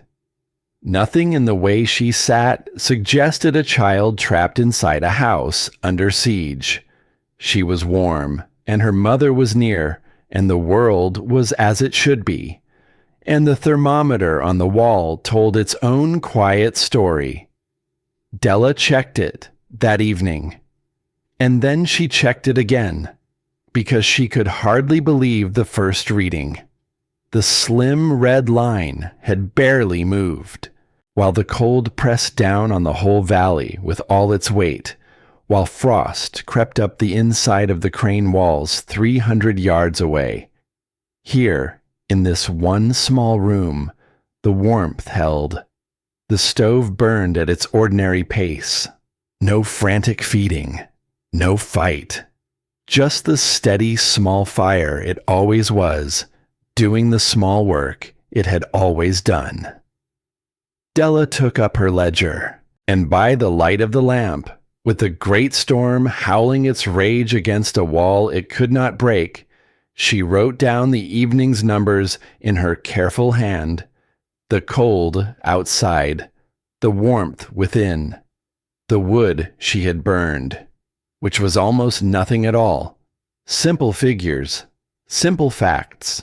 And for the first time since she had pressed those first seeds into the cold spring dirt, the numbers in the book were beginning to answer the question the whole valley had been asking her since the snow first melted. But the night was not all quiet inside that warm room, because the storm outside was the storm, the one that had come down off the mountains all those years ago on a clear lying morning. The one that had swallowed a good man who had only gone out to fill the shelves before the cold sealed them in. The one whose howl Della Hartwell had heard once, from the wrong side of a barred door, knowing what it meant, knowing what it was taking from her, and unable to do one single thing about it. Now it was back, and she sat in the warm room with her daughter and her old dog, and she listened to it scream against her walls, and the old grief rose up in her like floodwater rising under a door. She had told him to go. The wind seemed to say it back to her, in its long howl. Go now, while the weather holds. She got up from the table. She crossed to the window and looked out at nothing, at the solid whiteness, and her hands were not quite steady. "Mama," Etta said, looking up from her book. "It's all right," Della said. "I'm just listening to the wind." But she was not just listening to the wind. She was standing at an old door on an old morning, watching a man pull on a heavy coat and look at the sky and say, "Maybe it could wait." And she was hearing her own voice say no. She made herself move. She went to the door and she opened it, just for a moment, just enough to look at the north wall, because looking at the wall was a thing she could do, a thing that was useful, a thing that was now instead of then. The wind tried to tear the door from her hands. The cold hit her like a wall of its own, and the snow swirled in around her ankles.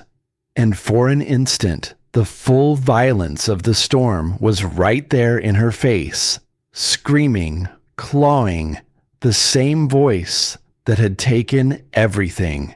But the wall held. A thick coat of white had built up across the outside of it.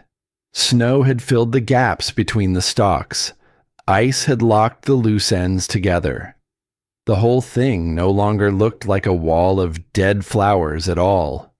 It looked like part of the land itself, a low white ridge with a cabin somewhere inside it. And under that frozen skin, she knew, the secret thing was happening. This was the thing the valley never saw, the thing the carpenter could not picture and Marsh would not believe, and even kind Jonah Crane had decided was only a widow's grief. When the storm struck Della's cabin, it did not strike the logs. It struck the wall of stalks first. And the wall of stalks did not try to stop it. Nothing could stop a storm like that. That had never been the plan. Instead, the wall did something cleverer. It broke the storm into pieces. A great wind is strong because it moves all together in one direction, with all its force aimed at one place.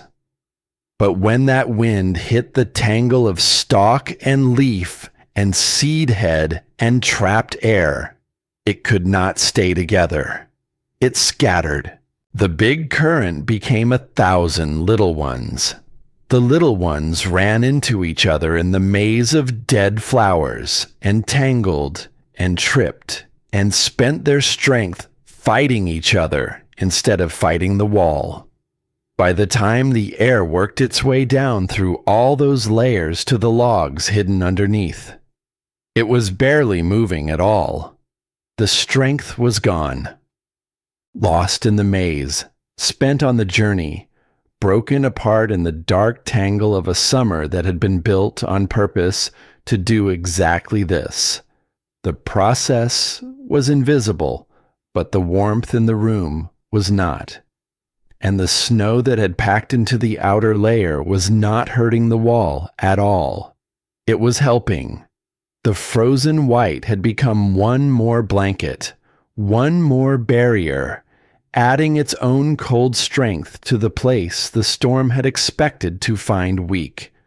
The wall was not stopping winter. Nothing stops winter. It was making winter spend itself before it ever reached the door. And between the frozen shell on the outside and the warm logs on the inside, A thin, quiet pocket of still air held its breath, exactly where a grieving woman had meant for it to be. Della pulled the door shut against the storm. She leaned her back against it, and she breathed, and her heart slowed. The wall was holding. The thing she had built with her own 2 hands through a whole season of laughter was doing the one thing she had built it to do. Her girl was warm, her girl was safe, and the old grief, which had risen up so high a moment ago, settled, not gone. It would never be gone, but settled. Because for the first time, on a night like the night that had broken her, she was not standing helpless on the wrong side of a barred door. This time, she had built the door strong. This time, the storm could scream all it wanted. It was not getting in. She might have left it there.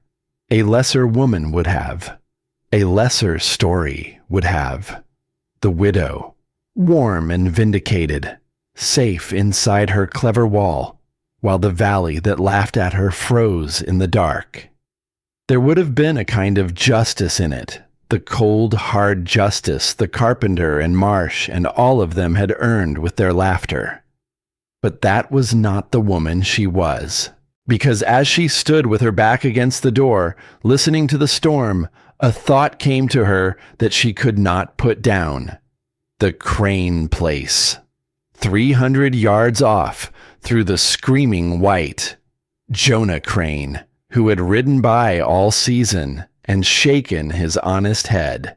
Jonah Crane, who had agreed with every word the carpenter said. Jonah Crane, who had decided in his kindness that she had simply lost her way to grief. Jonah Crane, whose woodpile she had watched stay too low all autumn. Jonah Crane, who had a wife and a small boy. Della stood very still. She thought of the cold creeping up through their floor. She thought of a small boy curled tight under 3 blankets, his breath clouding in the lamplight. She thought of how a night like this one took people, slow, while they slept, while they thought they were only cold, only tired, only closing their eyes for a moment. She thought of a clear morning, and a man pulling on a heavy coat, and a door that opened and never let him back in. And she knew, the way she knew her own name, that she could not sit warm in her clever house and let the cold take a family 300 yards away. Not when she could do something. Not this time. "Etta," she said. The girl looked up. "I have to go out." Etta's face changed all at once, the calm breaking into fear. "Out there? Mama, no. You can't go out there. That's the storm. That's the—" She did not finish it. She did not have to. They both knew what storm it was. They both knew the only other time the door of that cabin had opened onto a storm like this one. Della crossed the room and knelt in front of her daughter and took the small face in her 2 hands. "Listen to me," she said. "The Cranes are over there in the cold. There's a little boy, no bigger than you were not so long ago. And I have a warm house and a strong wall, and they don't even know that I could help them." She held the girl's eyes, steady, the way she held everything. "If I sit here, and something happens to that family, and I knew, and I could have gone, I couldn't live with it. Do you understand me? I have lived with one thing like that already. I will not make it 2. Etta's eyes filled. "But what if you don't come back?" The same fear. The old fear. The one that had grown up in that house alongside the empty chair, that lived in the smell of a coat above the door. "I'm not going to vanish into a clear morning, Etta," Della said softly. "This is not that. I know exactly where I'm going. 300 yards and a fence line to follow the whole way. I'll tie a cord to the door and pay it out behind me, so I always know the way home. I've thought it through. I've thought through every step of it. You know, I always think it through. The girl knew it. It was the truest thing about her mother. It was the thing the whole valley laughed at, and the thing that had kept the two of them alive. You stay here, Della said. You keep the stove fed, slow, the way I showed you. You keep Mose with you. And you keep that door barred until you hear my voice. Not anyone's voice. My voice. Can you do that for me? Etta swallowed hard. And then, because she was her mother's daughter, she nodded. That's my girl, Della whispered and kissed her forehead. She pulled on every warm thing she had. And then, at the door, she stopped. She looked at the coat hanging there, the heavy work coat, Amos's coat, that had hung above that door since the morning the sky lied to him, that she had never once let herself touch. She took it down. She put it on, over everything else. It was too big for her. The shoulders hung wrong. The sleeves swallowed her hands. And it still smelled faintly after all the years of him. And somehow that was right. Somehow it was exactly right. That on the night she finally walked into the storm that had taken him, she would walk into it wearing his coat. As if some part of him could go with her. As if the thing she had grieved could be, for one night, the thing that kept her warm.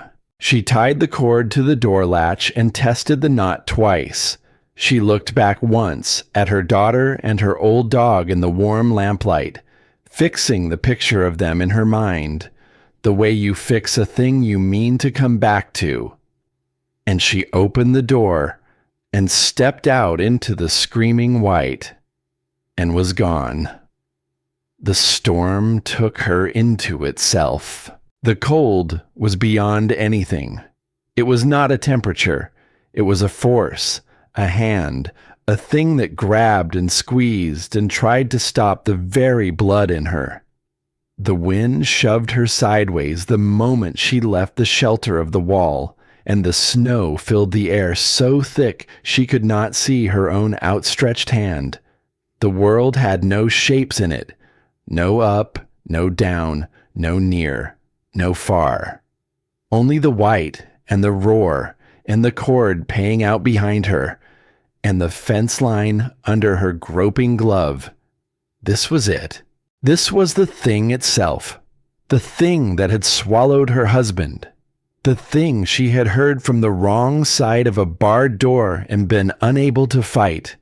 And she was inside it now, walking into it, on purpose, by her own choice. For one terrible moment, the old voice rose up in the howl of it. You should not have come. You read a clear sky wrong once, and a man died. Now you read a storm and walk straight into it. Who do you think you are to walk into the very thing that killed him? She kept one hand on the fence and one hand on the cord, and she put one foot in front of the other, and she did not answer the voice. She had no breath to spare for it. She thought instead about the things that were true and useful, and now. She thought about the small boy under 3 blankets. She thought about a warm room with a strong wall, 300 yards behind her, where her own girl waited with the door barred. And she walked. It took a long time. Time has no honest length in a storm like that. A minute could be an hour. An hour could be a life. But she followed the fence, hand over hand, and when the fence ended, she stopped, and she did not panic, and she counted her steps across the gap to where the next line began, the way she had counted everything that fall. careful, deliberate, thinking it through, even there, even with the cold trying to stop her heart.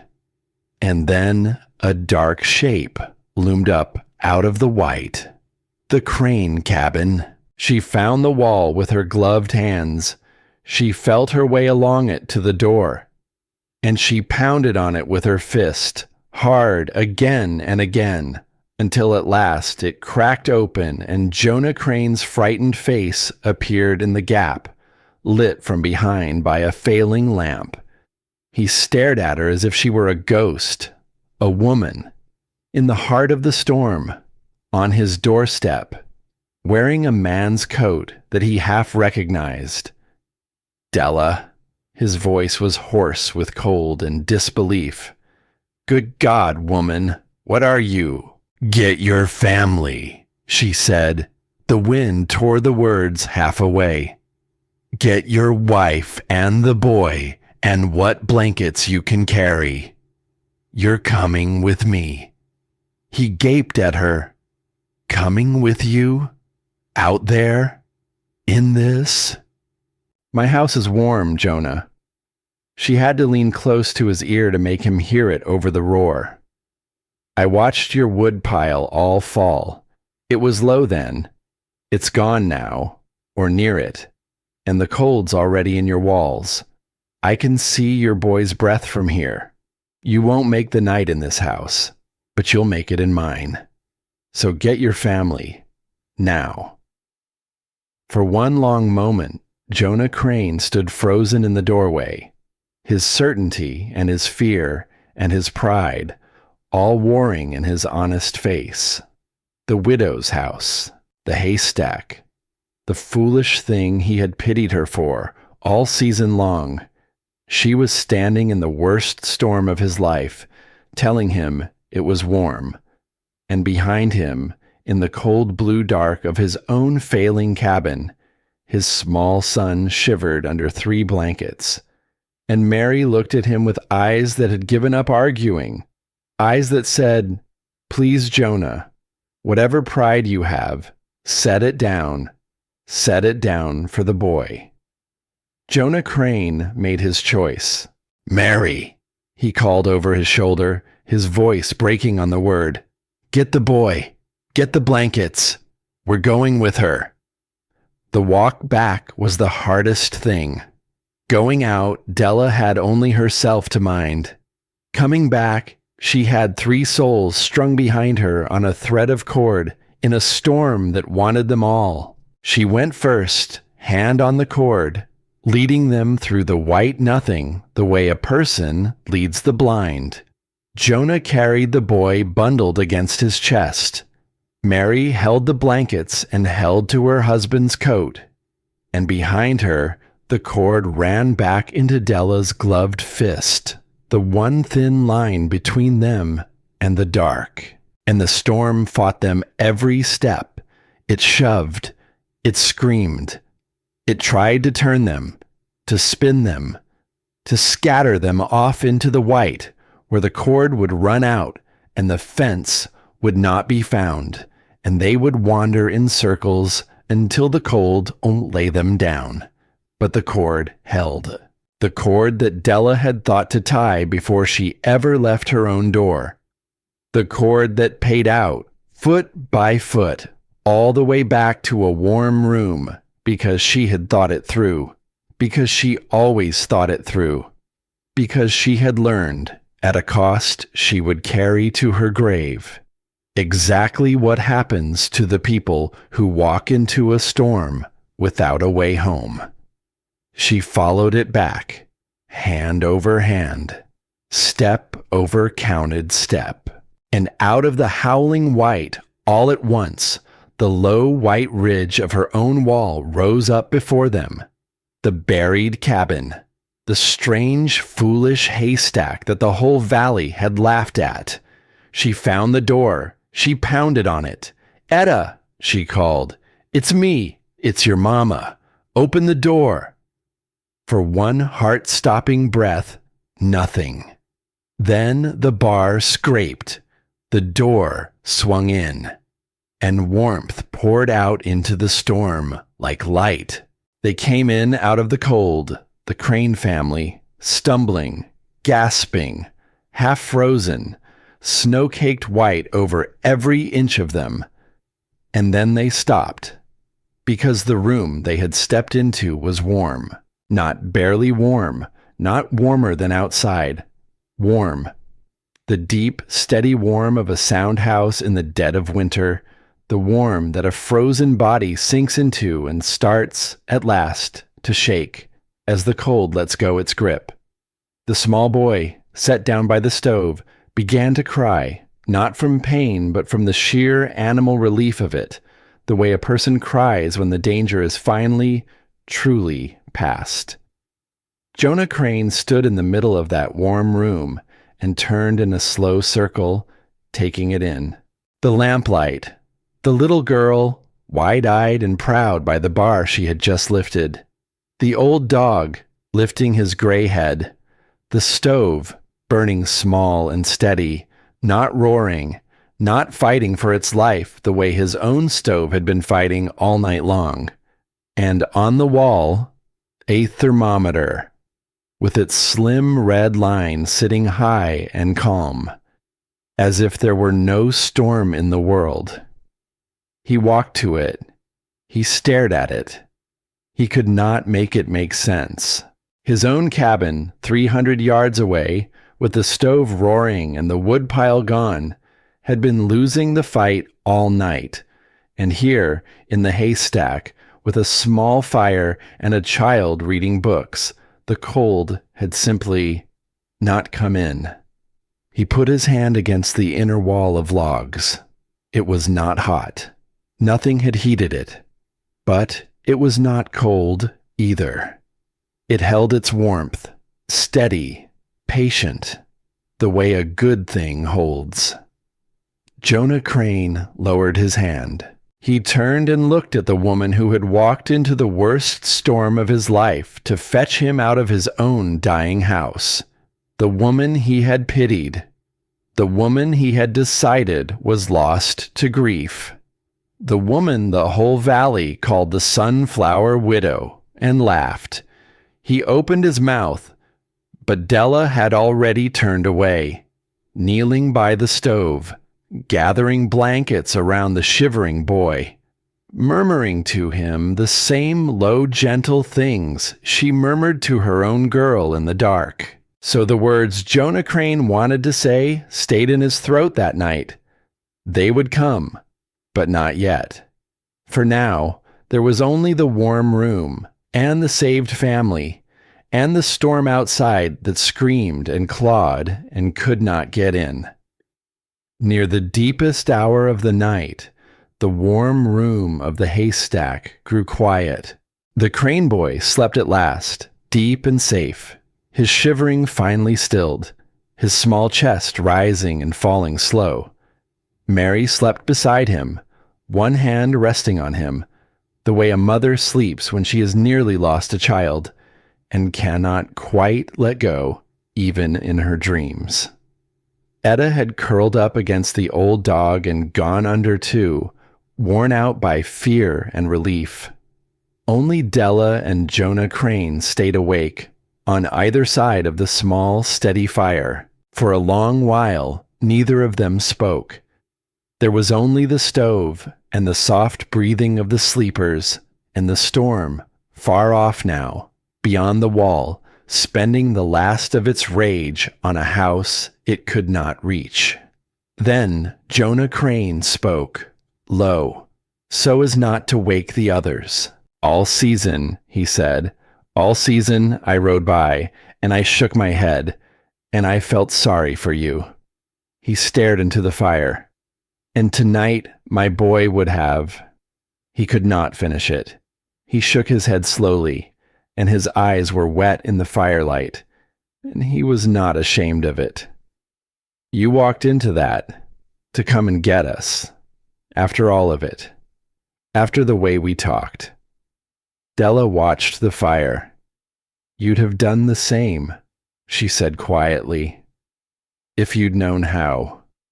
You just didn't know how." No, Crane said. I didn't.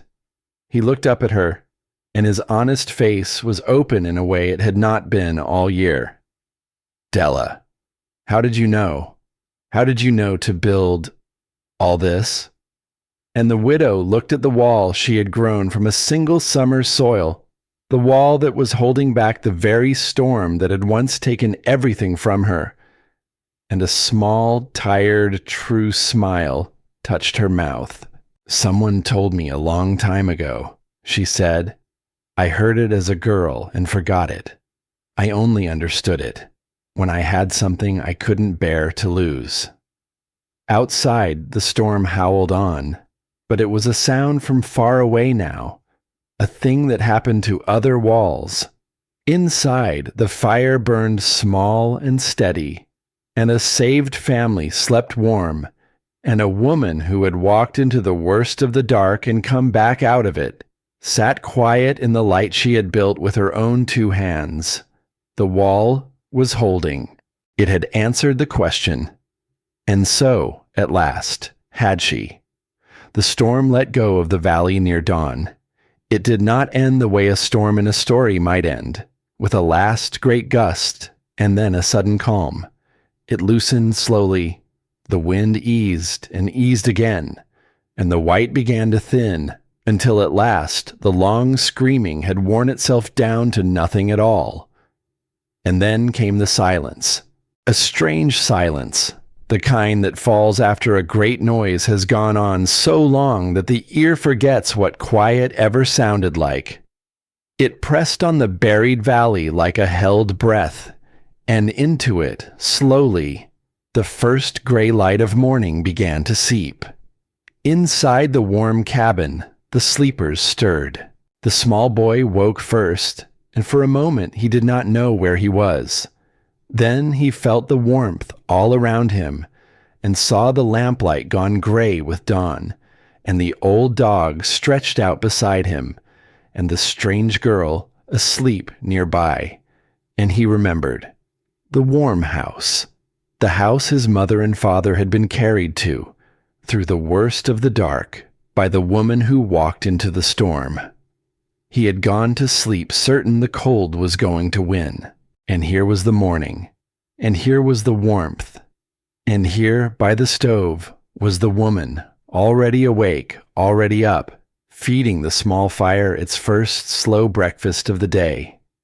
The Cranes woke one by one into that warmth. There was a long quiet while, where no one quite knew what to say. What is there to say? The morning after a stranger's house has kept you alive.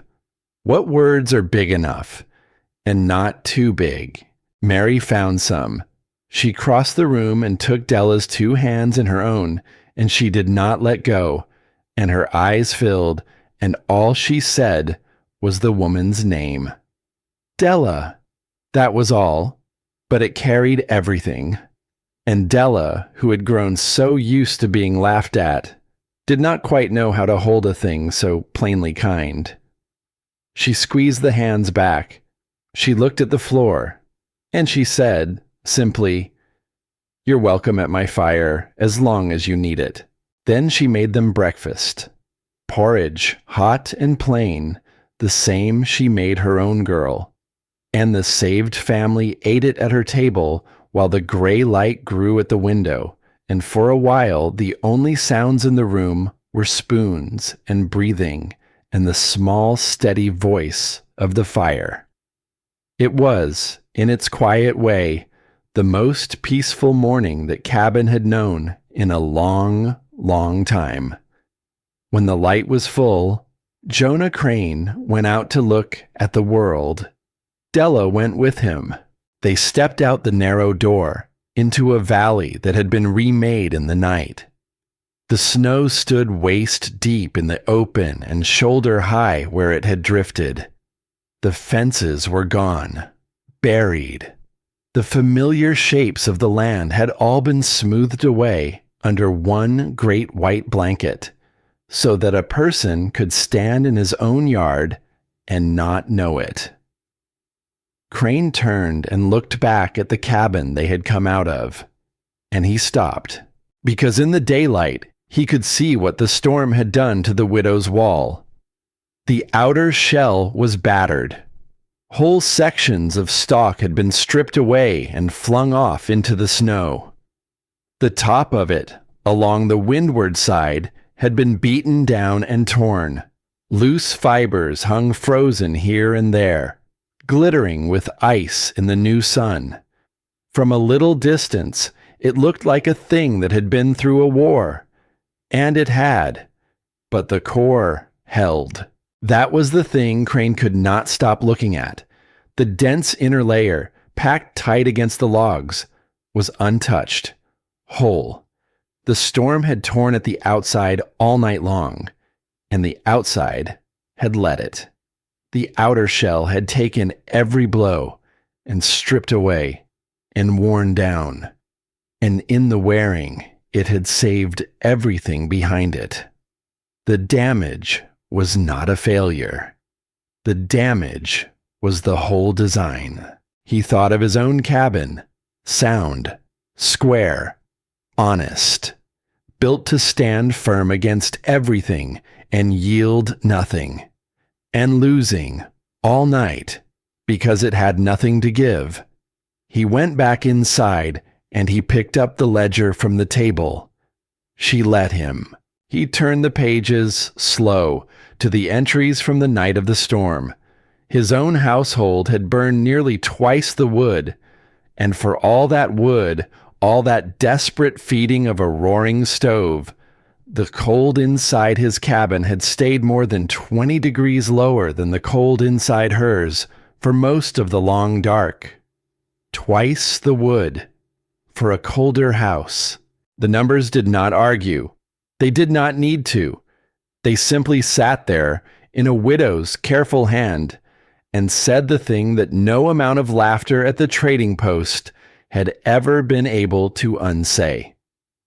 Jonah Crane closed the book. He walked to the inner wall, and he put his palm flat against the warm logs. And the words that had stuck in his throat in the night finally came loose.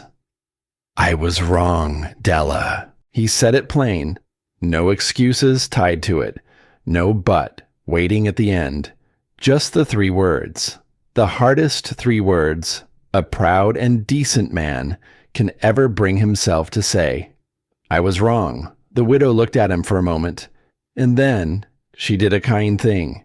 She did not make him sit in it. She did not say, "I told you so," though she had earned the right 100 times over, through a whole season of his head shaking and his pity. She only nodded once and said softly, "You came when I asked. Last night, when it counted, you came. That's what I'll remember." And that was the end of it. The storm had already finished the argument. The valley dug itself out over the days that followed. And as the homesteads opened their doors and the neighbors began to move between them again, the story moved with them. How the great storm had tested every wall in the basin, how some had held and some had failed, and how the very worst night anyone could remember had passed clean over the head of the one house the whole valley had spent a year laughing at. They did not call it the haystack anymore. Not after Jonah Crane stood at the trading post where they all could hear him and told how a widow had walked 300 yards into the screaming dark to carry his family out of a dying house. Not after a man like Crane, whose word the valley trusted, said it plain. "I was wrong about her. I was wrong about all of it. And if it weren't for her, I'd be burying my boy this week instead of standing here. A thing like that travels. And it lands different than laughter lands. There was one man it landed hard on. Gideon Marsh had not had a good storm. The roof he had never troubled to mend had let the snow down all night onto the goods he had hoarded, and by morning much of his careful store was spoiled. The flour was wet. The salt was clumped and useless. The patient pile of leverage he had laid by to sell back to a desperate valley at a profit when their shelves ran thin was a sodden, frozen waste. The winter had not cared about his arithmetic any more than it had cared about anyone's, and worse than the ruined goods, for a man like Marsh, was what the ruin took with it. His power. A man who controls the winter credit controls people only as long as the people are desperate. But the houses that had failed had neighbors now who had learned a thing.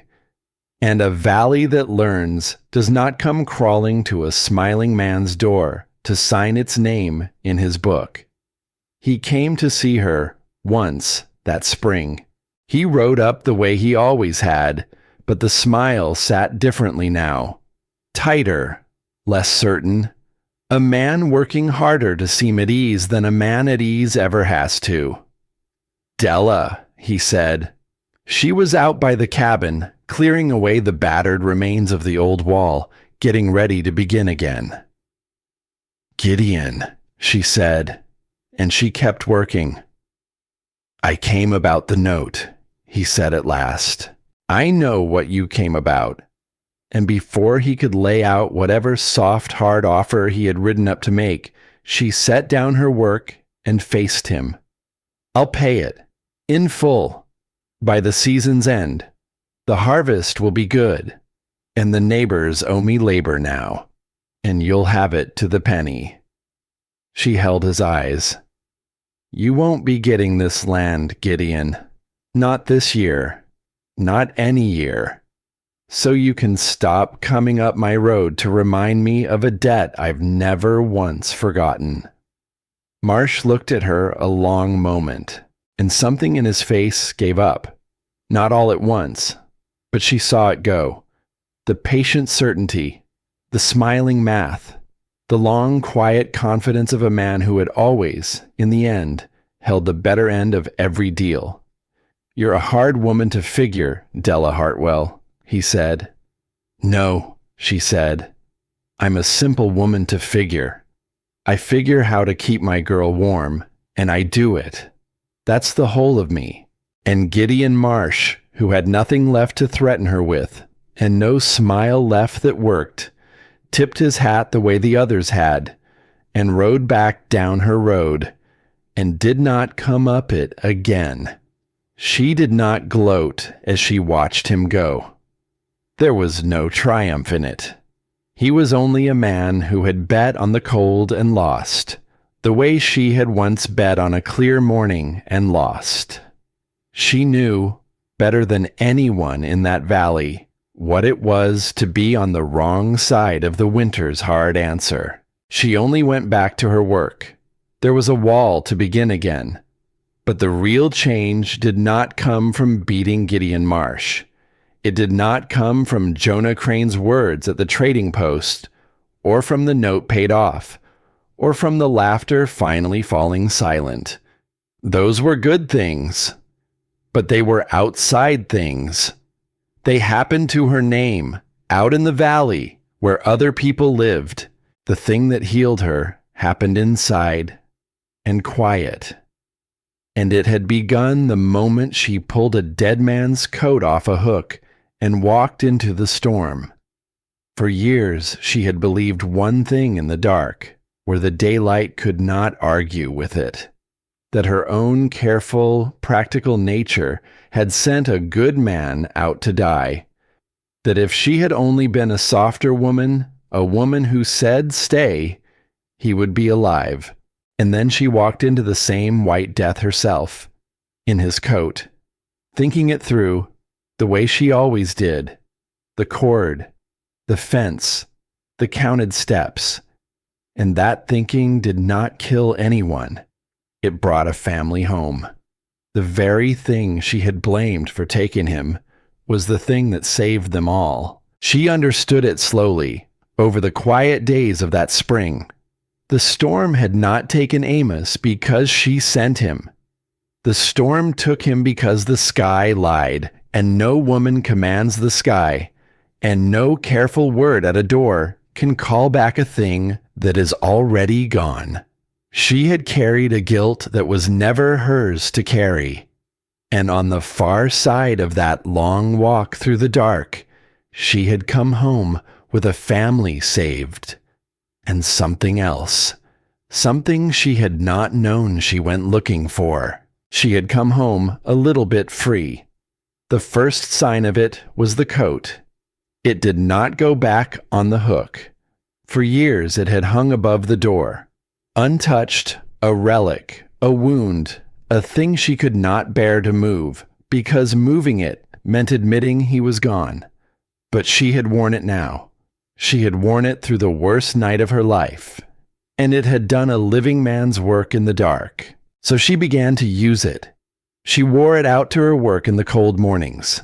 She let Etta wear it, swimming in it, when the girl went out to feed the chickens. It got mud on it, and seed husks, and the honest dirt of a working life. And the strange thing was, the more she used it, the closer he felt. Not the wound of him, the warmth of him, as if the man who had worn that coat would have been glad, in the end, to see it doing what a coat is for, instead of hanging like a thing in a tomb. The axe she took up too, the one by the stove she had never let herself touch.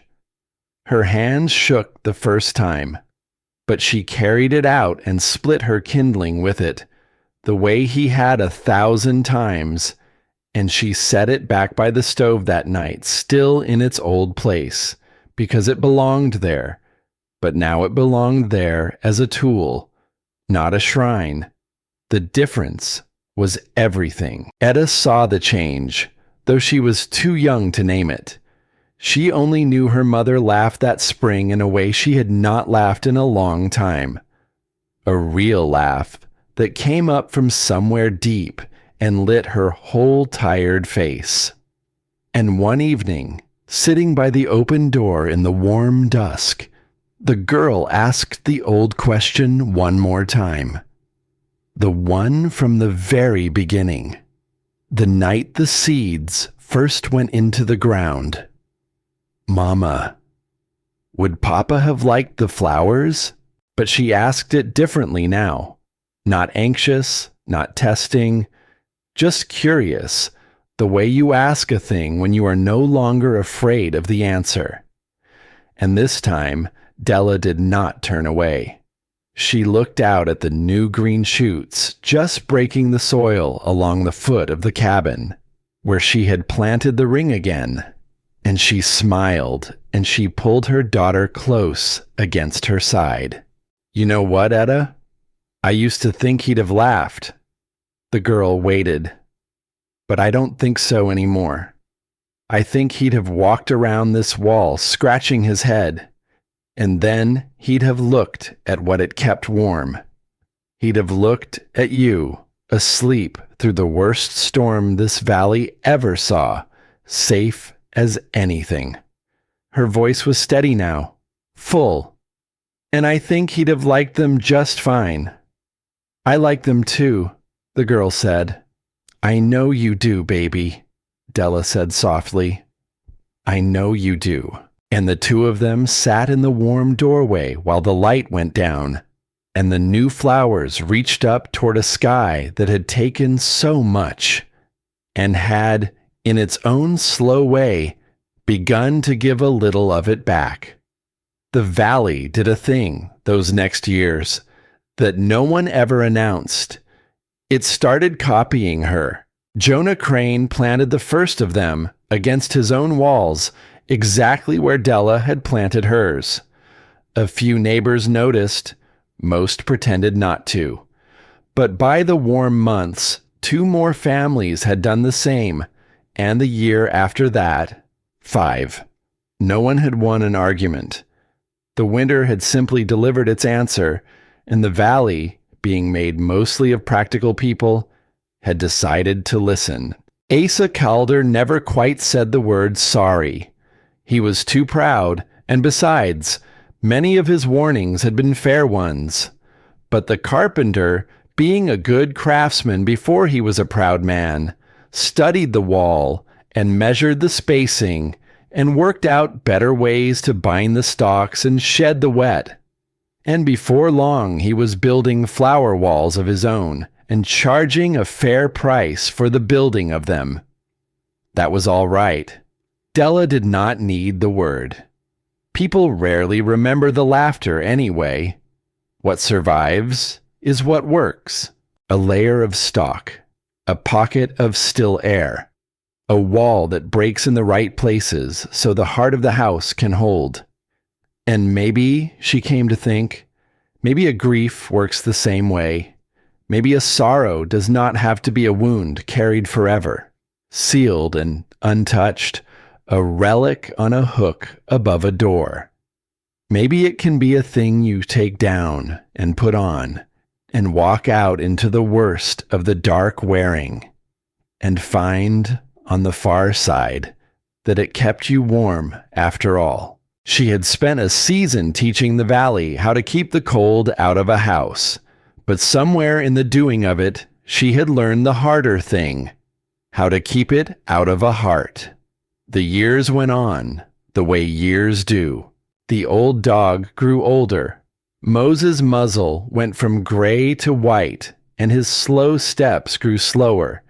And there came an afternoon when he closed his old eyes for the last time in a patch of sun beneath the same window he had guarded through the great storm. He died in a house he had helped to save, beside the people he had kept in his sight to the very end. He had been the one to find the hidden flaw in the wall, that long ago night, pacing the cold floor when no one else could rest. They had not forgotten. They buried him beneath the flowers. It seemed right. The girl grew up.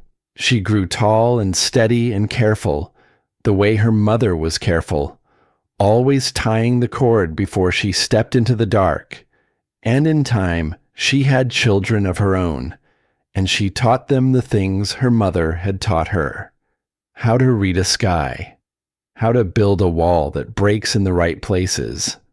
How to let the truth catch up on its own, and not waste your breath trying to make folks stop laughing before it does. And how to carry a sorrow without letting it carry you. The coat still hung by the door, used and worn and honest now. The axe still leaned by the stove, doing the living work it was made for. And around the walls, every summer, the flowers came back. A golden ring, bright and foolish looking, and absolutely certain of its purpose, reaching up the gray logs toward the sun. Children grew up assuming the walls had always worn them. New folks came to the valley and copied the practice without ever knowing who started it, or what it had cost her to start it, or how a whole valley had once laughed at a grieving woman on her knees in the cold spring dirt. The idea had outlived the argument, and the woman who started it had outlived her grief. There was an evening, late in her life, when she sat in the doorway of that cabin and watched the sun go down behind the mountains. The same mountains the cold had always come from. The same sky that had lied to her once on a clear, hard morning and taken everything. She was not angry at it anymore. She had stopped being angry a long time ago. The sky was only the sky. It gave and it took, the way it always had, the way it always would, asking its one hard question of everyone the same. Are you ready? She had answered it once, with a wall of flowers and a season of patient work, and a walk through the worst of the dark in a dead man's coat. She had been ready, and because she had been ready, a girl had grown up warm, and a family had been saved, and a valley had learned a thing, and a sorrow had been turned, slowly, with her own two hands, into something that sheltered instead of something that destroyed. The golden ring swayed around the old gray walls in the last of the light. And the woman in the doorway watched the flowers and was quiet and was at peace, because she had learned the thing the whole valley had once laughed at her for knowing, that the strongest shelter is not always the one that looks the strongest. That sometimes what saves us is the very thing we are mocked for building. And that grief, like winter, cannot be stopped, but it can be met. It can be planned for, and prepared for, and walked out into.